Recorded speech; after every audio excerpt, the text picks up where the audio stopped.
Ms Carey. Good morning, my lady. May I call our first witness, please, Professor Sir Michael McBride. Right hand and repeat after me. I swear by Almighty God I swear by Almighty God that the evidence I shall give that the evidence I shall give shall be the truth, shall be the truth, the whole truth, the whole truth, and nothing but the truth. and nothing but the truth. Thank you. Proceed. Thank you for coming back to help us, Professor McBride. My lady. Professor, your full name, please. Michael Oliver McBride. You have been the Chief Medical Officer now since September 2026, so not long off your 20th anniversary in that role. That is correct. Can I ask you, please, a little about the role of Chief Medical Officer? And can I say at the outset, Professor, I'm aware that you've given evidence to other modules. We are going to try and not have too much repetition, but inevitably there are people involved in this module that won't have the familiarity with the other modules, and so I would like to cover some things in a little detail with you. The role of the Chief Medical Officer, I think you set out at your paragraph 2.4, and you say you hold roles in relation to the department's general direction and oversight of the health and social care organisations. Would you be able to expand on that a little, perhaps in more layman's terms, as to what it is actually you do as the CMO? Well, as was the case during the pandemic, I had a wide range of both professional and policy responsibilities. Those professional responsibilities included providing professional advice across all areas of the department in terms of departmental policy. It also involved providing professional leadership to the medical profession in Northern Ireland and communication with the medical profession. And from a policy perspective, I had responsibility for all of the domains of public health. So that would have included the actions that we took both within the department and across government to improve the health and well-being of the population. So action around obesity, around alcohol and drugs, on suicide prevention, and also policy responsibility around screening programs, prevention programs, and particularly of interest to this module of the inquiry was policy responsibility for health protection and also aspects of quality and safety in relation to policy. I also had policy responsibility for research and development within the department. Thank you. Well, just focusing now perhaps on the remit of Module 6, I think you say, nonetheless, you are accountable to the Health Minister and your role is to provide independent professional advice to the Minister. You have a number of qualifications, Professor, and I won't go through them all, but you do say in your statement that you had no professional or technical expertise in relation to the social care sector. And you said you do not have expert knowledge of the care sector, but clearly over your time as CMO, you will have gained some knowledge. Can you help us as to how that knowledge developed in the run-up to the pandemic? Well, perhaps to expand upon that, as a practicing doctor, of course, I had direct responsibility in both my undergraduate training, my postgraduate training, my time as a consultant physician, of interfacing and working very closely with adult social care services. So from that point of view, I would have knowledge and experience. In terms of in my role as medical director within Trust, similarly, I would have interfaced with the director of social work within the Trust, director of nursing within the Trust, and then working within the department as Chief Medical Officer, I would have worked very closely with the Chief Social Work Officer, the Chief Nursing Officer, and would have provided professional and technical advice, which was important to particular important elements of policy that they were progressing in the adult social care sector. So, I think it's important to say that I was involved in providing input and advice, but I'm not a specialist in adult social care. Thank you. And was there anyone in the CMO's group that did have the specialist knowledge and experience in adult social care? No, although we were fortunate in that we have an integrated health and social care system, and the department has responsibility across health and social care, that we had the Chief Social Work Officer, who's obviously a social worker by background. We had the Office of Social Services and the professional social work advice that was available to the department and also to other government departments. And then you had teams within the Chief Social Work Officers group who had responsibility for a wide range of adult social care, everything from the care home sector through to supported living, etc. So in that way, I had access to and understood the key priorities within adult social care, and we had a very effective and close working relationship on those issues in the department. Thank you. I think you say early on in your statement that you're not directly involved in work to develop care home guidance or indeed the visiting guidance, but you say you did support engagement with a number of other stakeholders and you were involved in the implementation of the visiting guidance. Can I ask you, is that a reference to the care partner guidance or is it wider than that? It's wider than that. And I just want to highlight that the work that was taken forward primarily by the Chief Social Worker and the Chief Nursing Officer were hugely important aspects of work. But as in the pandemic, there were so many priority areas that we had to brigade our resources and knowledge to those who were best suited to progress particular aspects of the pandemic response and some of the mitigations. And the responsibility for leading on that work was primarily with the Chief Social Work Officer, supported by the Chief Nursing Officer in relation to visiting. But I met with them on an ongoing basis and we agreed, for instance, the prioritisation of the care partner scheme. Yep.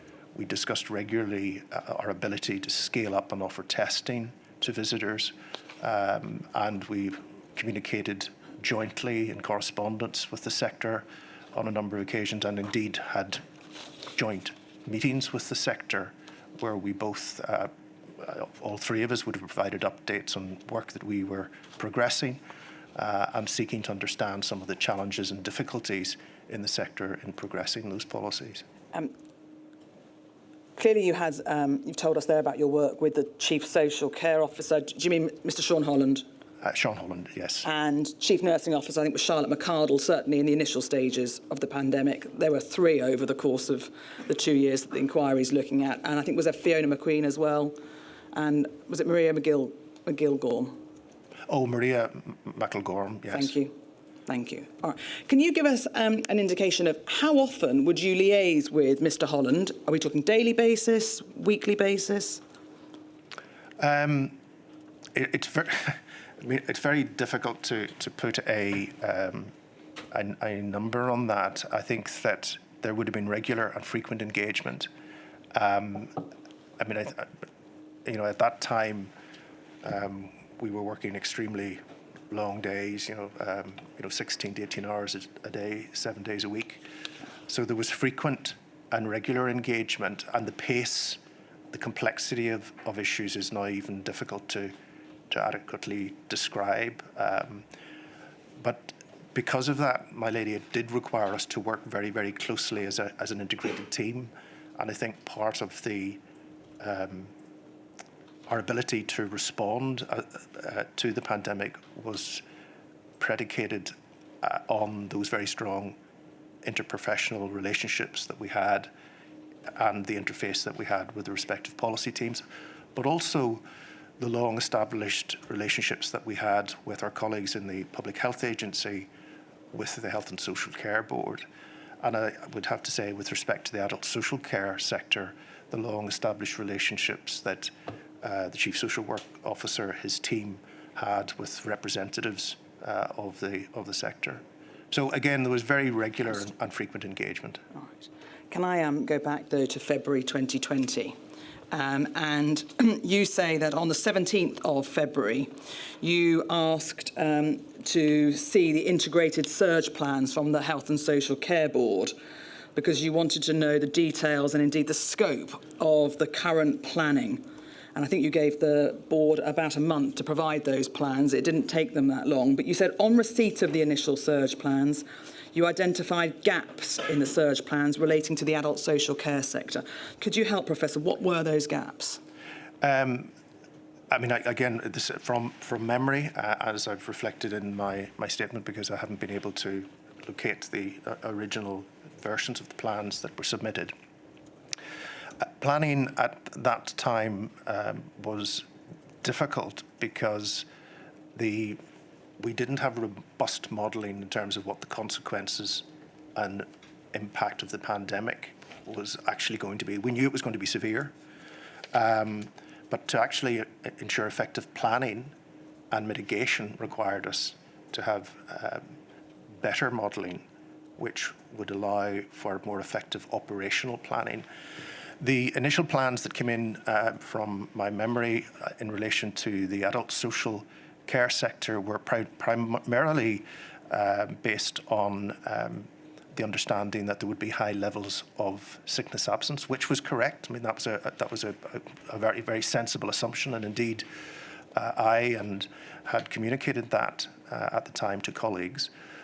The gaps that I noticed in the plan related primarily to areas around prevention of infection, mitigation measures that we would put in place to manage effectively individuals in care homes who had COVID, the interface between the care home sector then and the acute sector or primary care sector, and the clinical support that would be required to be provided, and also how we would to make care homes themselves more resilient. So I would say the initial plan was more about staffing pressures, where, in my view, what was required was a much more comprehensive plan. Yeah, I think in your statement you said they lacked specificity. In relation to staffing pressures, did the plan set out what would happen if there was a 10% absence, a 20% absence, 30% absence? From memory, it did, up to and including a 50% absence rate. So, and again, that was really important because obviously it was vitally important that individuals living in care homes had the care and support that they needed. So that was a vital part of the planning.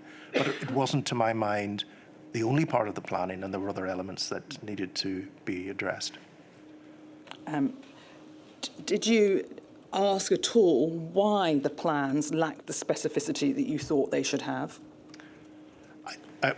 With the passage of time, I don't recall having that conversation or making that ask, but I then did take steps to have the plans in, I suppose, a second eye, consider the plans and to have those quality assured, right, and to ensure that any gaps were addressed. I'm going to come on to that because I think you're referring to the report that you commissioned in July 2020. But before we get there, can I ask you this? There was also a health and social care plan from mid-March to mid-April that was published. And we understand from Mr. Holland that sitting under them were plans at health and social care trust level. Have I got that right? That's correct, yes. And I think you say in your statement that you reviewed the health and social care trust level plans. Are you able to give us an overview now of what kind of planning there had been at trust level in relation to the adult social care sector? There had been extensive planning and anticipation of where the pressures would be. I mean, the letter that I had written in February, which you alluded to on the 17th of February, to the Health and Social Care Board and the Public Health Agency, had asked for comprehensive plans across health and social care, everything from primary care, community care, right the way through to critical care. As I recall, considering the trust plans, individually, they were robust. There were, as I recall, some issues with some of the plans, but what was required was an overarching integration of those plans. So, for instance, each organisation had its own plan, mm-hmm. But what I needed to see was that there was an overarching coordination of the plans within all of the trusts. So, for instance, if there were acute pressures in one particular trust in terms of beds or ICU beds, how would that be managed regionally?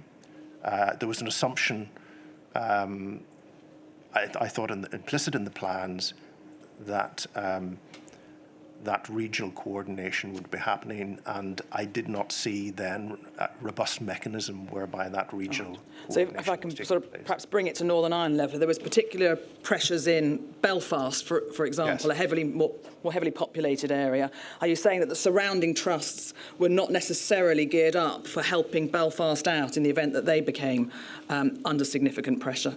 In essence, I think that's a very helpful summary, and I think that it was that regional coordination, to my mind, which needed to be much more robust. Now, you asked, as you just alluded to, for work to be done to quality assure some of the plans, and you said you commissioned work in care home sector, and a report was delivered on the 1st of July 2020. And I asked because I'd like to know how the work that you commissioned in July affected the pandemic response as we entered the winter of 2020. If it helps you, Professor, we can look at the report. It's INQ 459860 underscore, I think, on the first page, 8, although my might be 9. My back one page, please. Thank you. This was the review of the Trust Surge plans, and if we go down to paragraph 5.6, I think we'll see there the point that you were just making about the wide variation in the Trust plans and the regional approach that we've just spoken of.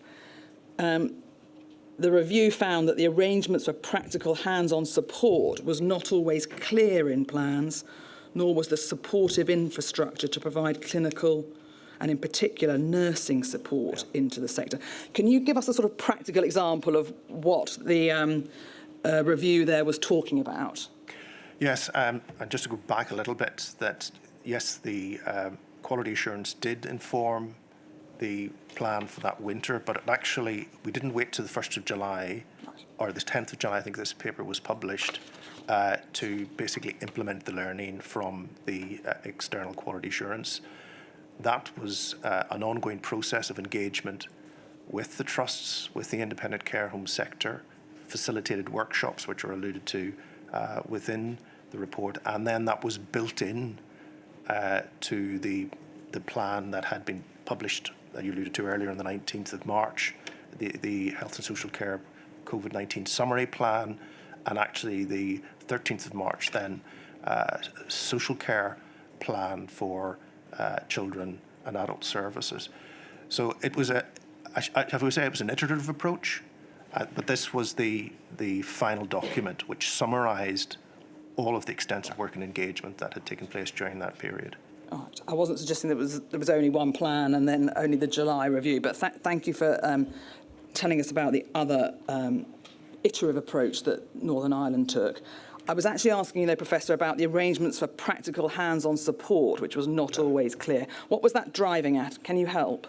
Yeah, that was relation to if indeed a care home had a outbreak, what was the support that would be provided in practical terms, in terms of clinical support, clinical services, access to general practice input, in access to expert respiratory care advice, the arrangements then for admission of individuals from care homes into trusts, but it also was around managing some of the sickness absence that the care home sector was undoubtedly going to see, and what were the mechanisms whereby care homes could identify the pressures in terms of staffing that had the potential to impact on the quality of care that those living in care homes were experiencing, and what were the mechanisms to escalate that and then to respond to address that. All right, we'll come on to that. Can I just go over to page 10 in the document? The review also found there was an initial focus on supporting care homes with outbreaks, but less so on protecting and shielding the COVID-free care homes. Data sets differed, and the process of monitoring was unclear in trust plans. That last bullet point there, Professor, what was unclear about the monitoring and who should be, in fact, monitoring? I think it was both aspects. I think that there was not a established mechanism to identify what those pressures were in a consistent way. nor was there a mechanism, once those pressures were identified, to escalate them in a consistent way to ensure that those pressures were flagged to the relevant teams within trusts to ensure that there was an appropriate response.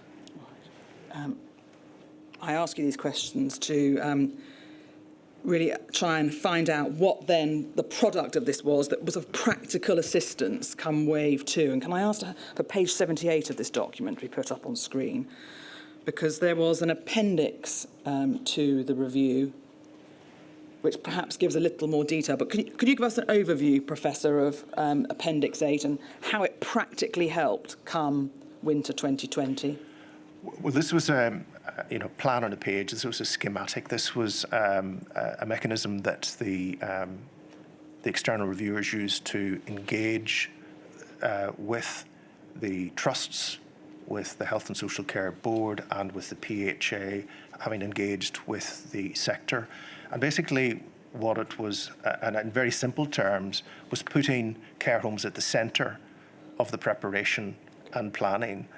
And basically all of the subsidiary services in the context of care homes, whether that's GP COVID hubs you see up in the top left, clinical district support services just below that, a range of other services that would reach into care homes. And I think if we flip to the next... Before we flip to the next page, may I just ask you about some of the actions down the right-hand side of this document? One can see in the top box there's actions related to care homes. And thank you very much. Expanded capacity, 390 probable from dormant and planned expansions. Is that 390 extra homes, 390 extra beds? What was this document telling us? This was about that first element was about maximising the bed capacity in the care home sector.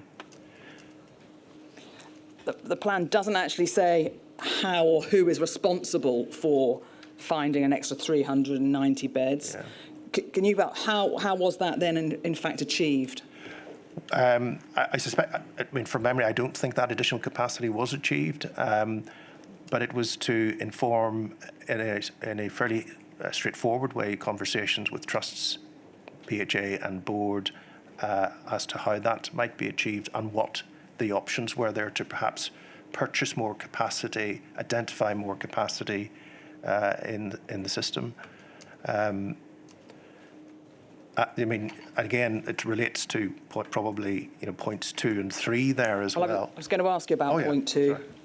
Point 2 says providers collaboration with hotels, 440 presumably rooms or beds identified to date. What was the action that was envisaged that would require people who might need care home assistance to be housed in a hotel? Well, this was at an early stage in the pandemic, and as a consequence of this, that you've been given the concerns that there were about discharge from hospital, because obviously we didn't have enough tests at that point in time, and there had been advice from the 3rd of April that individuals who were discharged, even though they had no symptoms, should be isolated for 14 days. So was this a step-down facility? So this was, now step-down in health service terms is different.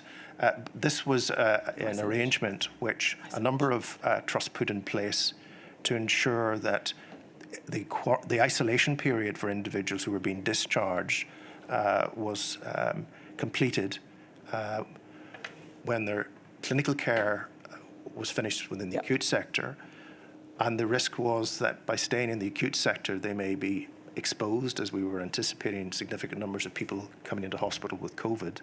And this was a step down in the sense of individuals who were well enough and it was appropriate to complete their isolation in a facility that wasn't a care home. Yeah. It's my fault. I did mean isolation rather than step down, but thank you for clarifying that. Do you know, in fact, the kinds of numbers of people that were discharged from hospital that ended up going into a hotel to complete their isolation? I don't know the numbers. I know there were at least 4 facilities that were used in that way.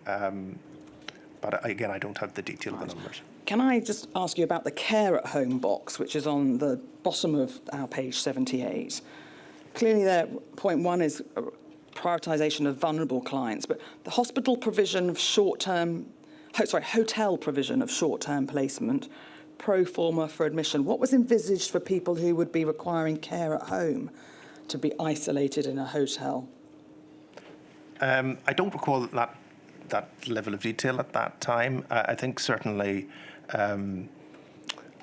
obviously the individuals would only have been discharged from hospital as part of that discharge process if they were well enough and medically fit to be discharged from hospital.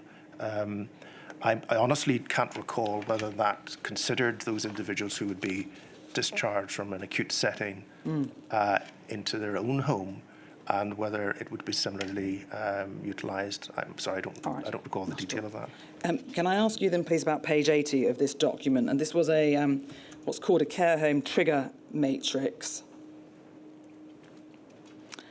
which deals with surge status and various pressures, whether it's numbers of residents that have got COVID, workforce pressures, etc. And we can see there green, amber, red, RAG ratings, to use that phrase. What I was trying to understand was how the plan set out what the response would be if a care home did have a high number of residents and perhaps inadequate staff to not meet the care needs to stay overnight. Where does the information sit about how that was to be dealt with? Well, and I think it's probably in the page just before that, but this was information that was shared with the Health and Social Care Board at Health Silver, but it was also information that was shared with the department, and it was shared with the individual trusts. So this is the intelligence, live intelligence would have been provided by and that's something which I presume we will cover perhaps later, the service support team, who basically acted as the conduit between the care home sector, having identified the degree of surge and pressures across those status areas that you've mentioned on the left, in the big box on the left, and then there was an assessment made of the level of support that was required. For instance, that support could have fallen into operational support in terms of with PPE, with equipment, but it equally up towards the top box, it could have required clinical support from the care home support teams within the trusts, and particularly in the third row down, palliative care teams in terms of those individuals who it was deemed, and they, for instance, who may have had an advanced care plan, who were approaching the end of life, and escalation into an acute care environment was not required. But however, their palliative care needs needed to be met within the care home environment. Can I take a step back? We can see there now some detail that is emerging following the review of the trust plans. Was this kind of detail absent from the pre-pandemic trust plans that you looked at? Yes. Right. And do you know now whether the pre-pandemic planning in the event of a future panic descends to this kind of detail that we see on our screen? That work is ongoing at present. This is the sort of detail that we do need to have in place. And in my view, in the future, emergency planning across health and social care needs to be fully integrated with the adult social care sector. And also business continuity planning, both in health care, needs to be fully aligned with the adult social care sector. The interdependence, there is no. I mean, we have an integrated health and social care system in Northern Ireland, but at times it's not as integrated as it could be. And this, I think, is a really important mechanism to build on in terms of future pandemic preparedness, to make sure that we not only are able to provide the clinical care and support that's required to the sector, but also that we're rapidly identifying what the operational needs of the sector are to provide appropriate clinical care and support. Can I move on to the discharge policy, please? And you say in your statement that you did not provide specific advice or guidance on patient discharge. And clearly whether a patient is clinically fit for discharge is a matter for the doctor and clinicians reviewing the patient. But you were involved, I think, in the centre draft of the 17th of March guidance for care homes, albeit you say you were not involved in the development itself of the guidance. Were you essentially asked to review the 17th of March guidance? It was sent, the 17th of March guidance was sent. I mean, again, and it's not that this was not a very important piece of guidance. It was a fact that I had so many other competing pressures and demands at that time. And to my assessment, all of the relevant people who needed to be involved in the development of the guidance were involved. You had the Chief Social Work Officer and his policy team who had an intimate and detailed knowledge of the Adult Social Care Service. You had the Public Health Agency and the experts in infection prevention control there, both medical and nursing, providing input into that. And you had the Chief Nursing Officer and her team who were supporting the infection prevention control team in the PHA. And it, unlike, most probably may have been considered by my Deputy Chief Medical Officer, but certainly I didn't provide any personal input into the document. Can I ask if you were aware, though, that the inquiry has heard that the Commissioner for the Office of Older People in Northern Ireland, and indeed the IHCP, the Independent Healthcare Providers, had concerns about the 17th of March guidance, and in particular about how staff are going to be provided with PPE. Two questions.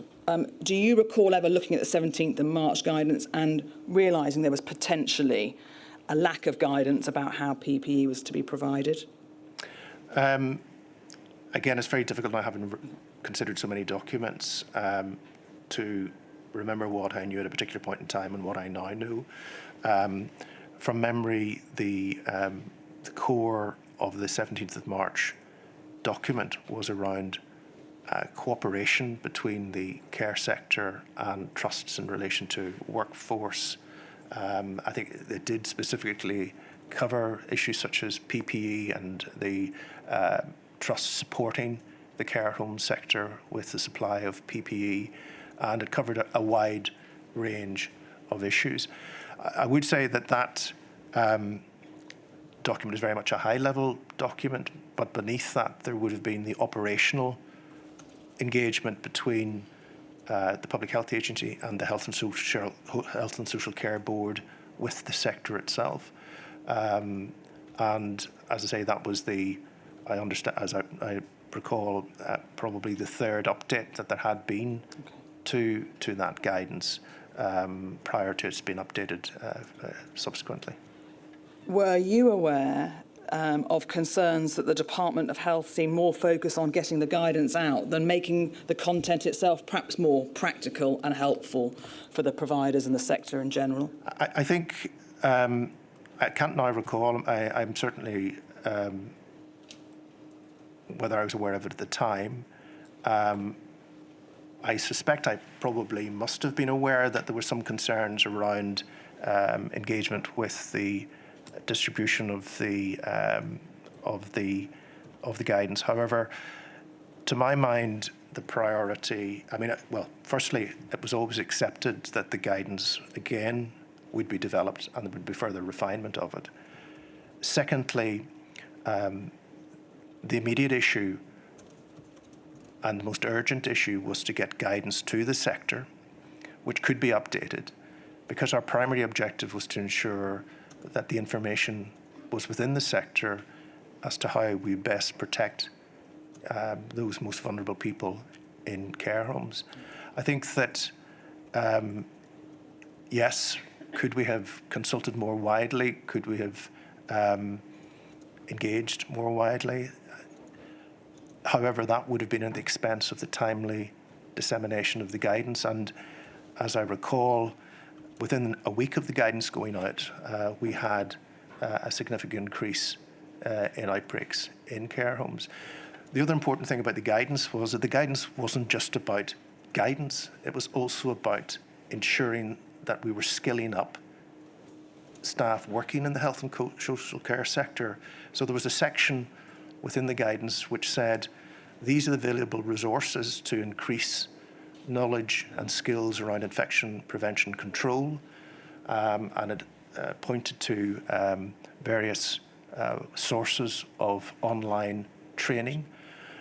Importantly, it alluded to online training that was going to be provided for health and social care workers in the sector, particularly those who had no previous experience of working with individuals who had significant respiratory problems and required care. So that it wasn't just about getting out guidance, it was about ensuring that there was awareness of how the guidance should be applied and all of the training that was required to go along with that. And the Chief Nursing Officer and her team engaging with Northern Ireland Social Care Council, engaging with the Clinical Education Centre, working with, again, the PHA and Trust, provided a significant amount of training to enhance the skill base within the sector, which again, I think is an important learning point for the future in terms of that skill base within the health and social care sector.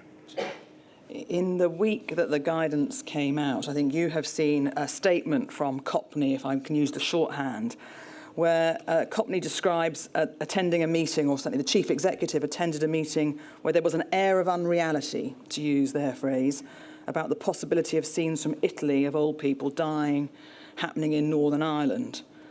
And Copney's statement says that the view expressed by the chief medical officer and indeed the chief social worker seemed to be that won't happen here. They have a completely different system over there.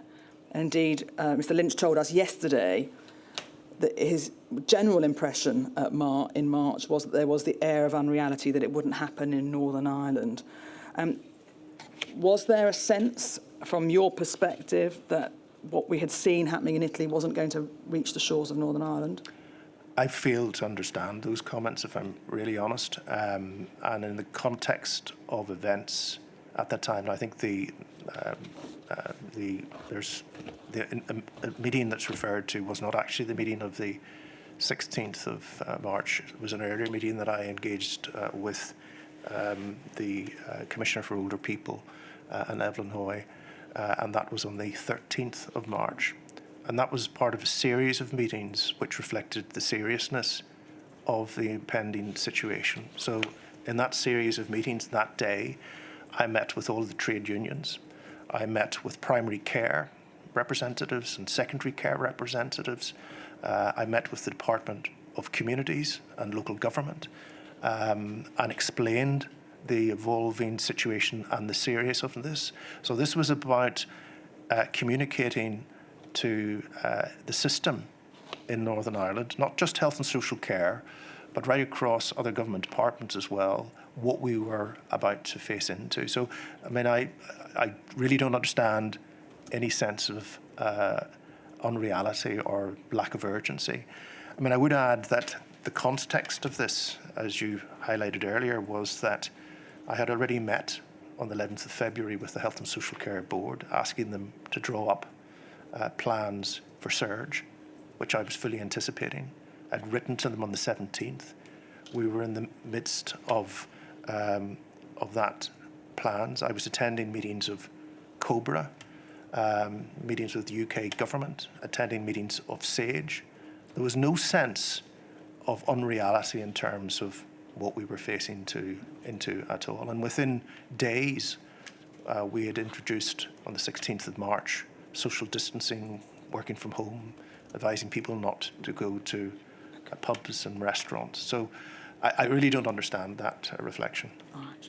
You say in your statement that in due course you became aware in general terms of concerns in relation to the hospital discharge.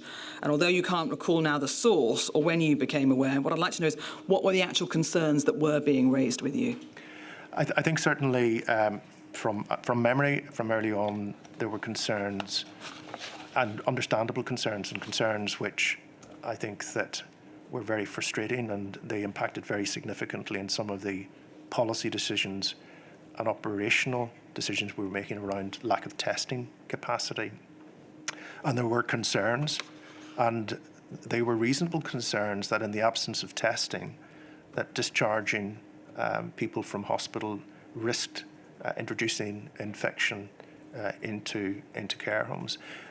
My recollection was that that was the nature of the concerns.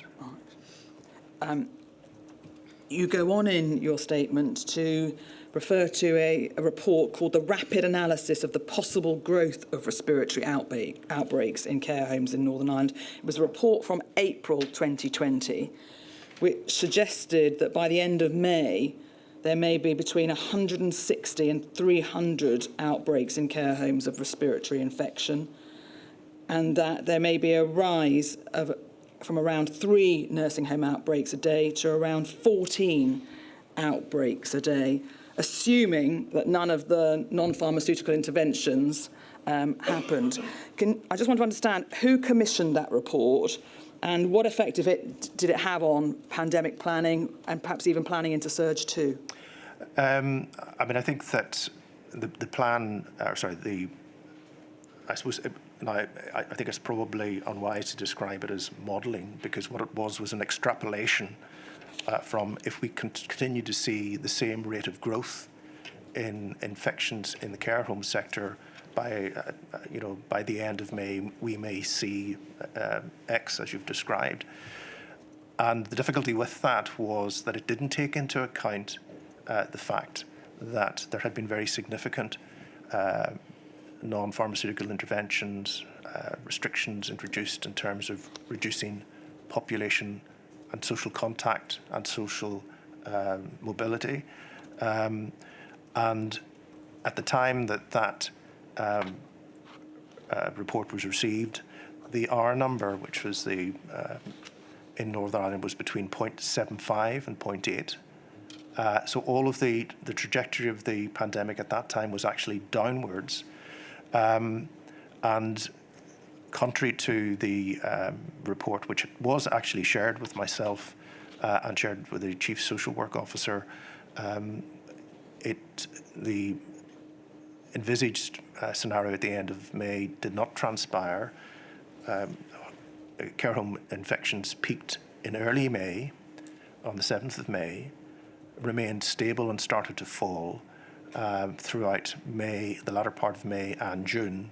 And in early August, I think it was the end of the first week in August, we had only 2 confirmed outbreaks in care homes. So I think what it demonstrated, I think the important thing in that report and in the email associated with it, it demonstrated the series of actions which the Health and Social Care Board and PHA at Silver were doing in terms of planning for any eventuality whereby there were significant care home outbreaks. It summarised the actions that were already taken and also indicated that there was, as I would have expected to have been happening at that time, ongoing engagement between Health Silver and trusts in terms of planning and preparing for a range of eventualities. Can I ask you about the peak in early May? Because we've heard evidence that there were particular supply issues in March and April, but they ameliorated as time wore on. There was, by early May, testing of hospital discharges and indeed of some of the staff, at least, working in care homes. Do you know, or does the department know, why there was a peak, therefore, in early May? I think that, looking back on it now, and again, it is undoubtedly the case that across the UK we had a very rapid rise in the first wave. That was because we didn't know the extent to which there had been multiple seeding of infection from other parts of our European neighbours. And because we weren't testing at a community level, there was no community surveillance. There was actually, even though we were detecting very small numbers of cases, those were only the symptomatic cases that we were detecting, and there was clearly an extensive degree of asymptomatic transmission occurring, which we were unaware of at the time, and actually hadn't the ability to identify the extent of that because we simply didn't have the tests. So I think that's what contributed to the very sharp rise. Can I just pause you there? I just want to make Yes. sure I understand that. Is essentially what you're saying is, although you can't say for certain, you consider it's possible that there was the rise in infections in care homes in May because there was a high prevalence of COVID in the community? Of which, to the extent to which we didn't know. Yeah, understood. All right. I interrupted you, Professor, but I just wanted to be clear about that was Yeah. essentially where you got to, albeit that you can't say that with any evidential certainty because of the lack of testing. I mean, a good example, on the 2nd of March, the minister, then minister, provided a statement to the executive, indicating that we had carried out 150 tests, Yeah. and one had been positive. Now, that was not what was happening. It did not reflect the reality of how the pandemic was spreading or how rapidly it was spreading. And I suppose it reflects the fact that, in many respects, we were running to catch up. Can I ask you then to look at perhaps your paragraph 6.8, Professor, because you say that it's dealing with May still. There was a care homes report that came out on the 14th of May, and you summarise it in your statement at paragraph 6.8, and you say, on the issue of transmission mechanisms between and within care homes, there was a sense that Northern Ireland was performing relatively well in this area, probably due in part to its integrated health and care system and the small number and size of care homes. And I wanted to know on what sense that Northern Ireland was performing relatively well was based. It was based on comparative analysis of the numbers of outbreaks in care homes and, at that point in time, the relative numbers of deaths that were in care homes. Now, I think that the impact on care homes and the number of deaths in care homes was profound, and it's a question of doing less badly rather than doing well. I think that it's very difficult to understand. I mean, that was in the context of a paper that was discussed at the Strategic Intelligence Group. Yes, it was. Which actually looked at data. So it was the group itself. I can't recall the exact data that we were considering, but we would have, at those meetings, been reviewing that paper, and we would be looking at the relative numbers of outbreaks across the UK. Now, we were doing that comparison analysis to identify if there's anything that we should be doing that others were doing that was actually could make the care homes more secure and prevent more outbreaks. I mean, subsequently, there has been international comparison around care home deaths across a range of countries, and I think that there is clearly a huge range and variation in terms of the impact in care homes. And I think trying to understand the differences in terms of the provision of adult social care in different countries, the structure of it, the workforce, how the workforce are trained, recognised, remunerated. I think there's a rich comparative analysis and research to be undertaken as to understand why some of those differences existed. We were looking at it from the point of view of identifying what more we could do. I think it's, Professor, the phrase performing relatively well compared to what many people may be asking, because you told us about the peak of infections in care homes. There had been, I think, 297 deaths in care homes by the 15th of May. In what sense was it Northern Ireland performing relatively well? It was in comparison, and I can't recall the detail, but it was in comparison to what we were seeing in terms of the impact in the adult social care sector, and particularly care homes in Scotland, England and Wales at that time. We know that in Northern Ireland there was specific research into the relationship between discharges and outbreaks by November 2020 in the Herity report. And we've looked already at the 2 weeks of testing that was carried out, the 2 weeks that were looked at in the report, noting there was no testing in week 1 and limited testing in week 2. And it showed outbreaks more closely correlated with hospital admissions than discharge, but they were relatively low numbers of links between hospital discharges and infections. Were you surprised by those results, Professor? Was I surprised? I mean, I wasn't involved in the commissioning of the report or its methodology. I was aware of the report. I did get a presentation on its findings.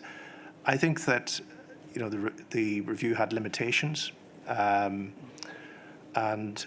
there is absolutely no doubt that there were multiple routes of transmission, or sort of multiple routes of entry of COVID into care homes. Discharge from hospital was one. But there are many, many other, and I think it would be unwise to attribute undue significance to one mode of entry into care home without the evidence base for it. So I think this was a descriptive piece, but there were limitations in terms of the study. I mean, the main one being that there was very limited testing going on at that time, and the only individuals that were being tested were those with symptoms. Well, that's what I was going to ask you. Do you think there should have been more work done once testing became available to check whether there was a link between the hospital discharges and the infections in the care homes? I mean, obviously, we were reliant in Northern Ireland on a lot of that work that was being carried out, and those research studies that were being carried out in the rest of the UK. We had access to those research studies from SAGE, Vivaldi, the Easter 6 study. So that information was readily available to us. The findings of those research studies would have been discussed at the Strategic Intelligence Group. In truth as well, we would not have had the capacity to replicate to the scale that those studies provided really rich information that actually demonstrated how we might reduce the risk in care homes and those factors that increased the risks in care homes. So we didn't, to answer your question, we didn't do further research in that area. You've mentioned a couple of times there that there perhaps needs to be research undertaken, not just into that route of ingress, but to comparisons between why there's outbreaks in either one country or the other, or even more at a local level. Can you help from the Northern Irish perspective, acknowledging that there's perhaps not the resources that some of the other nations have? What capability is there in Northern Ireland, though, to carry out this kind of research? There is capacity. We do have a health and social care research strategy. Our chief scientific advisor is also the head of the HSE R&D division, which sits within the Public Health Agency. So there is good quality research carried out in Northern Ireland. Now, in terms of local to Northern Ireland, it's on a smaller scale, but Northern Ireland does punch above its weight in terms of contributing to multi-centred studies, trials, and UK-wide research, and indeed international research. I think that in relation to further research in this area, I think the National Institute of Health and Social Care Research, I think, is the most and best placed body that could be commissioned to look in more detail at the many, many complex factors that underpin and could potentially act as mechanisms to reduce risk. So that's I can elaborate if that would be helpful. Well, it brings me on to what I want to finally ask you about the discharge policy. And you say in your statement that whilst there was attempts to reduce the risks of COVID getting into the care homes, it remains the case that the hospital discharges to care homes did connect two high contact environments, and reducing the risks should and must remain a priority in similar pandemics. It may be that many people would not disagree with that sentiment at all, but how, Professor, do you say that there could be work done to try and reduce the risk between those two high contact environments? I think it's about understanding how, for instance, and it's back to, I suppose, the last question, how do we make care homes more, for want of a better word, more COVID secure? So that will really, that requires us to look at the infrastructure, the structure in terms of care homes. If we're bearing in mind that care homes cover a wide range of facilities, some very small, some extremely large, some purpose-built, some repurposed buildings. I think it's important that we look at both issues such as design, building control, how we design the potential to cohort individuals within care homes, so that, for instance, there are smaller numbers of individuals in smaller units within a care home, that we're not having staff moving between care homes. I think there's also, in terms of that connection with hospitals, it's about having mechanisms whereby we can track and monitor the movement of health professionals between the trust-based facilities and into care homes. For instance, if we had an outbreak, we would basically be starting from a very low base in terms of identifying all of the intelligence which would identify those staff movements and putting together a picture of how infection got into care homes. So what we actually really need is more robust data, not just in relation to care home residents, but also more robust data in terms of those staff working in care homes, the staff that interface between the acute sector and care homes. And it's only whenever we have that data, and that data is joined up between the acute sector, the adult social care sector, primary care, that we can begin to understand those complex interfaces and actually identify strategies that might interrupt and potentially break potential chains of transmission. You referred there to staff inadvertently being a vector of transmission, and in your statement you acknowledged the tension that in limiting staff movement there is still nonetheless the need to provide a safe level of care for the residents. Do you have any views on how best to achieve the need to restrict staff movement, but also the need to provide the level of care in Northern Ireland? And is this during a pandemic? During a pandemic. I think we did attempt to do that during the pandemic. So, for instance, resources were made available to the adult social care sector and care home sector to block book agency staff, for instance, to prevent agency staff who would be working on a part-time basis moving between one care home and another. I think that was an important piece of work, and that happened very early, actually, in March of 2020. I think that the other important aspect that we introduced early on was the introduction of sick pay for staff, because whilst many care home providers did provide sick pay, many did not. And from a behavioural science perspective,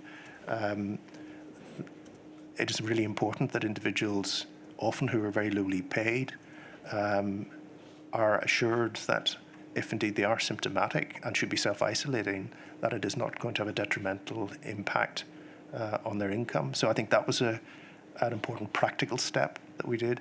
I think that there were other things that we did, and I could elaborate, but I think the important thing in terms of your question is there are a range of things which I think we can identify, that I've listed two, which would reduce the risk of staff moving between care homes, and other mitigations that we could put in place.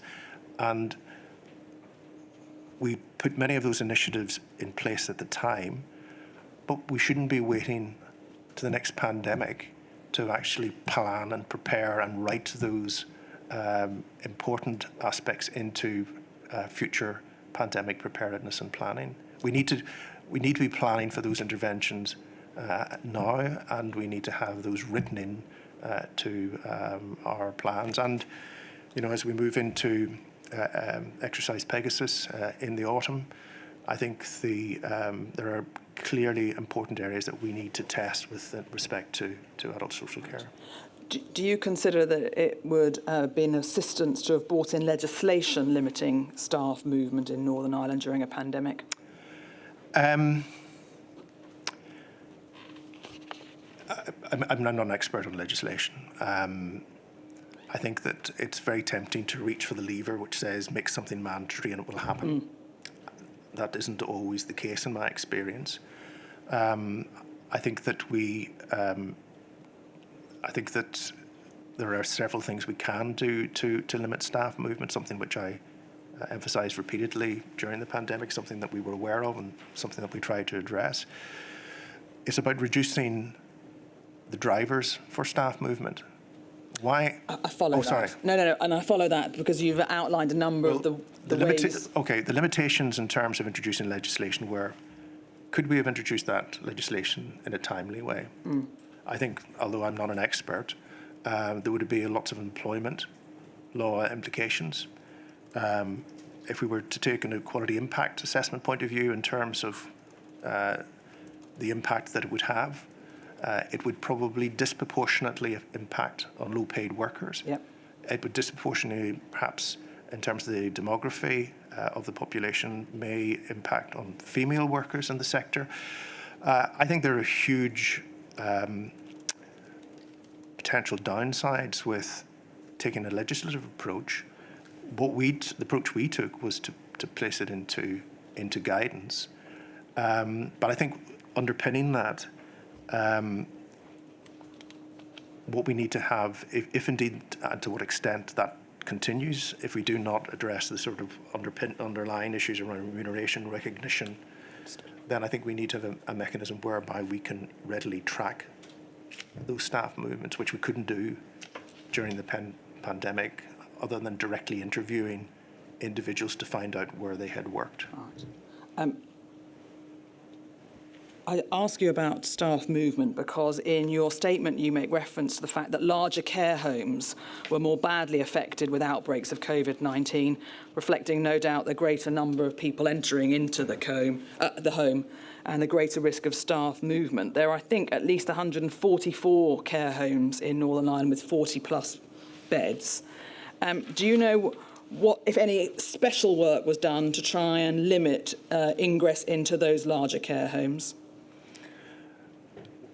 Special work over and above the general approach. I think that the guidance at the time, and I do recall discussions with colleagues, the chief social worker and the chief nursing officer, respective teams, about cohorting of individual residents in care homes and actually cohorting the staff within those care homes to ensure that staff were not moving between caring for individuals who had COVID and individuals who hadn't COVID. I think the other advice that we provided, and the PHA re-emphasised this during the Omicron wave in early 2021, was the issue of staff movement.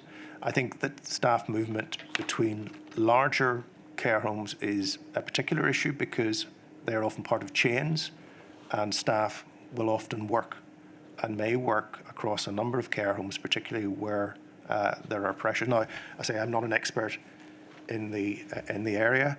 I think that I'm not aware of any particular additional measures over and above those the general advice that we provided to larger care homes. Can I just ask you briefly about testing? We know that in the first interim protocol for testing, which came out on the 19th of March, frontline clinical workers were included in the priority for being tested, but not care home workers at that stage. Can you help us, Professor, why weren't care home workers put in as one of the priorities for frontline testing in the first interim protocol? Frankly, we didn't have enough tests. It was simply that. It was simply that. We had just moved from the contain to the delay phase on the 12th of March. We had stopped contact tracing because we didn't have enough tests to continue that, and we had to prioritise what tests we had for those people who were in hospital, either requiring ventilation, who had pneumonia, the management, and tried to protect individuals who may have been in contact with them in hospital, and to ensure that we were able to support those staff who were providing care for them. So it wasn't anything other than the fact we simply did not have the tests that we needed. The inquiry's heard some evidence that there were concerns that some staff were refusing to be tested. Were those concerns brought to your attention as CMO? Yes, and I think this was, again, pretty early on in the phased rollout of the regular testing programme. I think early May, concerns were brought to my attention. At that stage, I was keen to understand what lay behind that. What was flagged to me at that time was that there were significant concerns around sick pay, and that would address in a significant way the issue. That sick pay was subsequently provided both in domiciliary care and to care workers. I also flagged at that time the importance for PHA trusts to ensure that there was a clear understanding of why testing was so important and that regular programme of testing, and that required both education and information in terms of the difference that would make in terms of protecting very vulnerable people in care homes. I think it was, I don't think it was a widespread issue. I think it was fairly localised. And again, as we saw then subsequently, we had a very high level of uptake of testing by healthcare workers working in the sector. By the 10th of July, we had tested 17,000 health and social care workers working in adult social care and 13,000 people living in care homes. That was from the start of the rollout of the programme from the 12th of March. So, and that report, which was a PHA report on whole care home testing on the 10th of July, demonstrated week-on-week increases in the uptake of testing by care home staff. So I think that was due down to improved education and awareness of the importance of it, but I think primarily also about addressing the sick pay concerns. You referred there to domiciliary care staff, and in your statement you say that the second version of the interim protocol included testing of frontline care staff in the community. And in fact, Mr Holland had to issue a letter a couple of days later explaining that included staff working in domiciliary care. Can I ask you the same question? Was there any reason why domiciliary care was not in care working staff were not included in the first protocol, or is the answer the same? There just simply wasn't the capacity? There wasn't the capacity. Right. Can I, perhaps before we take our mid-morning break, just deal with one topic briefly with you? You say in your statement in relation to PPE that, to your knowledge, there was no occasion where we were not able to provide appropriate PPE to health and social care staff, including care home staff. The inquiry has heard, though, a number of pieces of evidence suggesting that certainly in March, there wasn't PPE available. And I'm trying to understand how you can say with some confidence there was no occasion where we weren't able to provide it, and yet there are a number of examples that we have seen where care homes were being told there isn't the PPE. There are two aspects to that. I wasn't in the lead in terms of PPE or its distribution. I did have responsibility for the pre-pandemic stockpile in terms of PPE, so I approved releases of that stock to supplement the supply held by the Business Service Organisation, who then supplied PPE to trusts and then on to the care home sector. So at the strategic level, there was not an occasion where we ran out of supply of PPE. At various points, we had very, very short supply of stock on some key items. So at various instances, we may have had a week's supply at a Northern Ireland level. Everyone worked very hard to purchase additional PPE. There was mutual aid across the UK where we shared PPE to even out some of the demands, because obviously some of the peaks and surges in demand were different across the UK nations. I think the point that you're referring to was the fact that at the outset of the pandemic, while the department was saying, trusts, share your PPE that you have with the care home sector, because it's not your PPE, as Sean Holland said on Monday. This is an integrated health and social care system. This is about protecting individuals who are vulnerable. It's about protecting staff. But what we did not have at that time, and I think this is a really key learning point for the future, we did not have a robust mechanism whereby the PPE pressures in care homes could be identified, that could be escalated, and that trust could then move to address that. So we subsequently fixed that in terms... Right. Can I pause you there, because I'm going to come on to your suggestions for fixing it, but you're right, there's an issue here between what was going on at Northern Ireland level and what was going on at the ground. One of the Northern Ireland care homes that the inquiry asked to provide a statement says that the management were going to ask local businesses, schooled and skilled people within the community to make masks and face protection. The homeowner themselves travelled hours to collect PPE from other homeowners. The homeowner stressed on many occasions in the early days to the trusts and the community that they were vulnerable, but it always seemed to them that the hospitals seemed to get the PPE first before the care homes. So there clearly is a disconnect, to use that phrase, between what was going on nationally and what was going on the ground. And one of the things you recommend was, in your statement, a greater resilience of supply lines, including options to repurpose and scale up local manufacture. Can you help us with what has been done to increase that resilience that you consider is needed? I'm not aware that, in my offering my reflections, that there has been anything particular done in that space. I think that probably needs to be at a UK level in terms of, it's not just about the manufacture and production of PPE. We depend on very long supply lines for medicines. We depend on very, very long supply lines for diagnostics.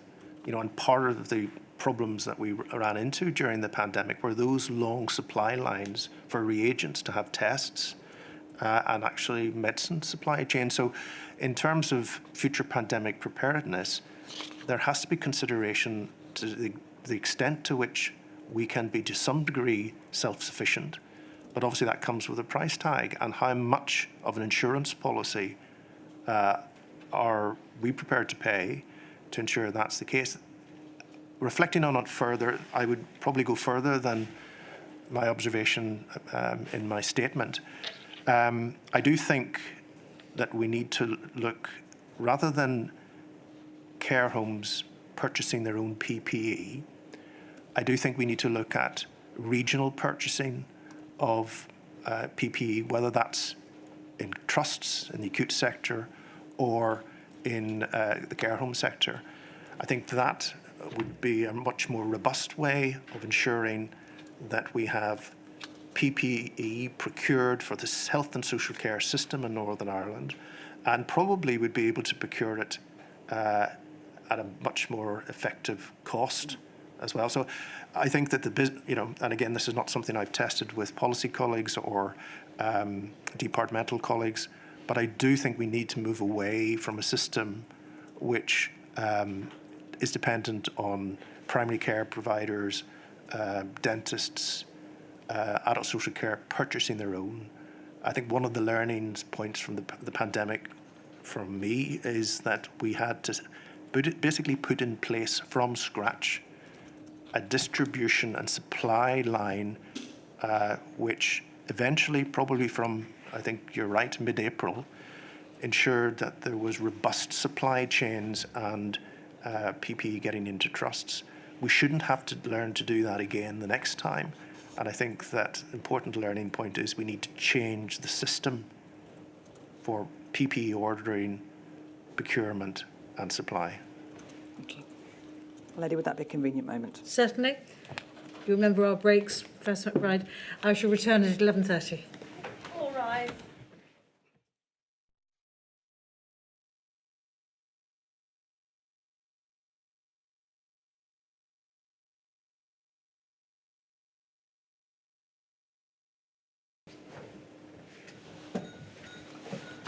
Ms Carey. Thank you, Mady. Mr McBride, can I ask you, please, about care partners Yes. and that aspect of visiting?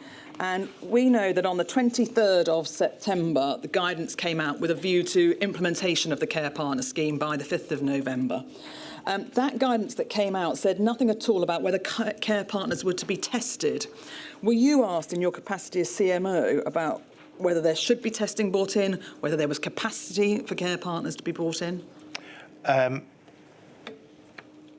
would certainly recall discussions at that time about the capacity to, I suppose, provide further reassurance about the introduction of the care partner scheme. We were always clear that adhering to the guidance, and obviously that guidance changed over time and the regional principles from the 6th of July, that visiting should be facilitated and could be safely facilitated. So that was clear at the outset. I think that given the experience of many care homes of outbreaks in the first wave, there was clearly a real sense of fear and anxiety about the potential risk. And there were also, I was aware of, a range of views, indeed even amongst relatives, as to whether visiting could or should be facilitated. The difficulty at that time was we were heading into the second wave.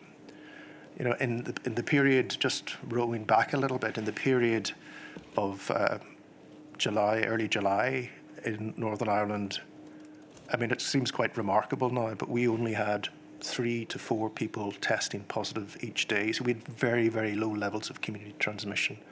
And as I said, we only had 2 outbreaks in early August in care homes. So transmission was at an extremely low level. However, on the 10th of September, the executive introduced postcode restrictions and then further restrictions on the 22nd of September. And then we were moving into that circuit breaker that was put in place in November.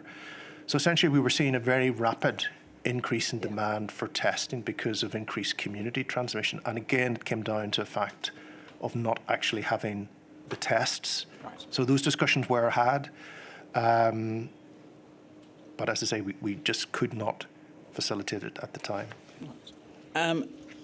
And once the care partner scheme was implemented, we know that there was some testing, limited testing brought in for care partners over the the Christmas period of 2020 into 2021.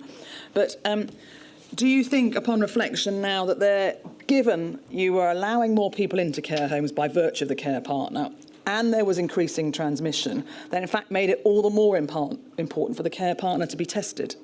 Well, I mean, I think not to labour the point, but the important point here is that testing was only ever an additional measure, an additional safeguard, on top of all of the other measures around infection prevention control that were in place to ensure that individuals could safely visit. Now, I accept the ability of certain care homes was more constrained than others because of the layout of the building, but we were always clear that applying good infection prevention control measures, that visiting could be facilitated, and that testing only ever was an additional measure. I mean, there are many things looking back that I would reflect upon. I do wish that we had had the additional testing capacity at the time to ensure that care partners were tested. I think that probably would have provided additional assurances to the sector. And I think more generally, I wish that we had had LFD tests earlier, because again, that facilitated more general testing of those visiting care homes, and indeed all of us testing on a regular basis to protect those most vulnerable. So I think that looking back, I think the care home as our partner initiative was an extremely innovative approach. I'm not certain that it was, as I've said in my statement, that it was implemented as extensively and as it could have been. And looking back on it now, I wish we had done it earlier, and I wish we'd been able to have testing to give confidence to the sector. Can I just ask you a couple of things about that last answer? I think you've seen correspondence, including a number of letters and emails from the IHCP, concerned that there was not enough prior engagement with the IHCP prior to the care partner model being rolled out. And in particular, they were concerned that whilst, of course, the department and you were listening to the families who desperately wanted to see their loved ones, there hadn't been sufficient concern taken account of the care homes who were worried about that increasing footfall. Do you think that there was a lack of engagement with the actual providers who are going to be the ones implementing care partners? My understanding was that there was engagement. I think that the origins of this, although I wasn't leading on it and I wasn't involved in the design or development or the implementation of the care partner scheme, it was led by the Chief Nursing Officer and her team. My understanding was that it arose out of the Rapid Learning Initiative, which had been conducted in July, and the 10,000 Voices engagement event, which was listening to the experience of both healthcare workers but also relatives and their concerns on a range of issues, and it arose from that. My understanding was there was engagement, certainly with families, and I understand with some care home providers. I don't know the extent of that. And it was, it was envisaged, as you mentioned, that there would be further and extensive engagement from the date of the correspondence to the date of proposed implementation in early November. Can I ask you about a letter you wrote on the 16th of December? Could we have on screen, please, INQ 256371_1 initially? We're now 16th of December, and so in theory, the care partner model should have been implemented across care homes. It makes the point there that the decision to permit visitors into a care home and how that's organised is the responsibility of the manager. And indeed, it should be based on a dynamic risk assessment, assuming that takes into account that there may be a care home with an outbreak who would need, therefore, to limit infection, for example. All right. But the letter goes on to say it's clear there's a significant number of families who feel they've not been able to visit their relatives or set up care partner arrangements in line with regional guidance. Some of the stories told by the families are deeply concerning. And if we go over the page, the department's position, second paragraph down, is that care home visiting and care partners can be safely facilitated. As the Minister has publicly stated publicly, it is difficult to understand how some care homes have been able to facilitate visits while others have not. Did you as CMO do any work to try and understand why there was this variation in the care partner model being rolled out? No, I wasn't involved in any of that at all. It was a matter which the Chief Nursing Officer was leading on, working closely with the Chief Social Work Officer and his team. I have to say I did discuss the scheme, as I mentioned earlier, before it was progressed. I was hugely supportive of it, Yes. But I wasn't directly involved in seeking to understand what some of the concerns were. But as I say, generally, I understood those concerns, given the experience of care home providers, the deaths that had occurred in care homes, the risks of potential further outbreaks. And here we were introducing the care partner scheme at a time when we were heading into a time of increased community transmission. So there were legitimate concerns. They needed to be addressed. That engagement, I understand, by the PHA and by trusts did address some concerns that some care homes had around the care partner scheme, and then it was facilitated. So there was a process of active engagement, support, advice, and to my knowledge, where those concerns were raised, where individual families could not access or make use of the care partner scheme, I understand those were by and large address. But again, as I say, I can't speak to Can I the ask you detail. about page 3, please? And you say in your letter, however, in recognition of the concerns felt by many homes about visiting and care partner arrangements, the department is moving to provide further support and assurance. Should a provider, in order to enable visiting to take place, perceive a need for additional risk mitigation, then COVID testing will be made available. Now, given that you've already, in the letter, pointed to the fact that there needs to be dynamic risk assessments, why did you include there the need that the care home might perceive a need for there to be testing, if in fact their risk assessment said there needed to be a need? I mean, what we were hearing at that time from some, but not all, care home providers was that, and certainly from families, was that the absence of testing was a barrier. And, you know, as it goes on to say, and I think it's further down in that letter, we were heading into Christmas period.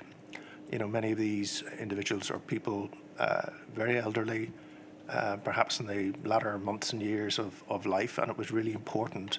And Minister was very committed, as we all were, to ensuring that visiting was facilitated. So it was an additional reassurance, as it were, over and above what we regarded as necessary from a risk-based approach to provide those assurances to the care home providers who still remained anxious about the consequences. But, you know, as I said earlier, they were at the interface of managing relatives who didn't want any visitors into care homes, and also, you know, relatives who wanted to visit. So I don't underestimate the challenges that they were facing. These were very, very finely balanced judgments, but we were seeking to both encourage and do everything that we could that would remove any residual concerns.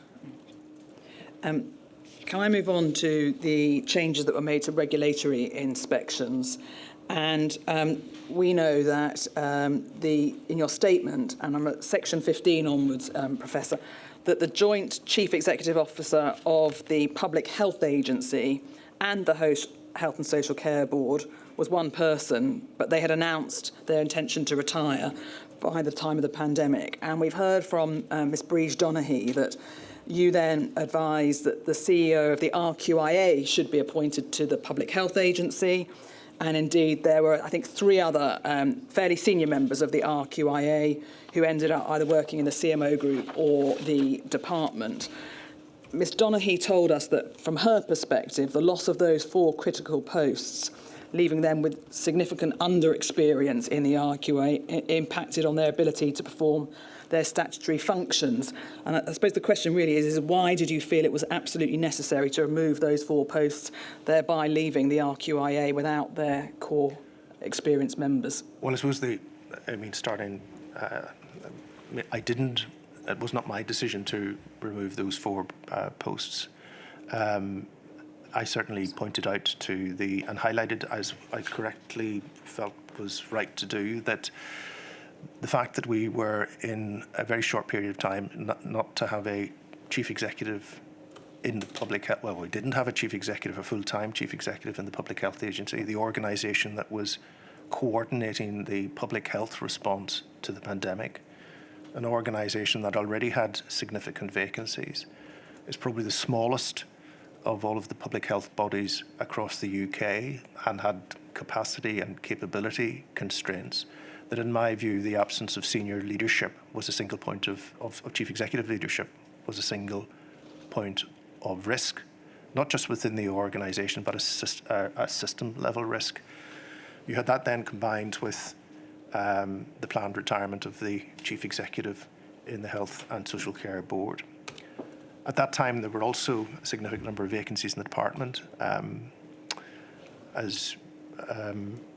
I had a vacant deputy CMO post at that time, and as you alluded to, with the agreement of the chief executive, the then chief exec in the Public Health Agency, that individual who had extensive public health experience and health protection experience was seconded on an interim basis into the department. An individual was seconded for a very short period of time from the PHA into the department, as you mentioned, from the business services role. That individual later returned to RQAA, but I understand then shortly after was seconded into the PHA. I was not involved, nor was the department involved in that second secondment.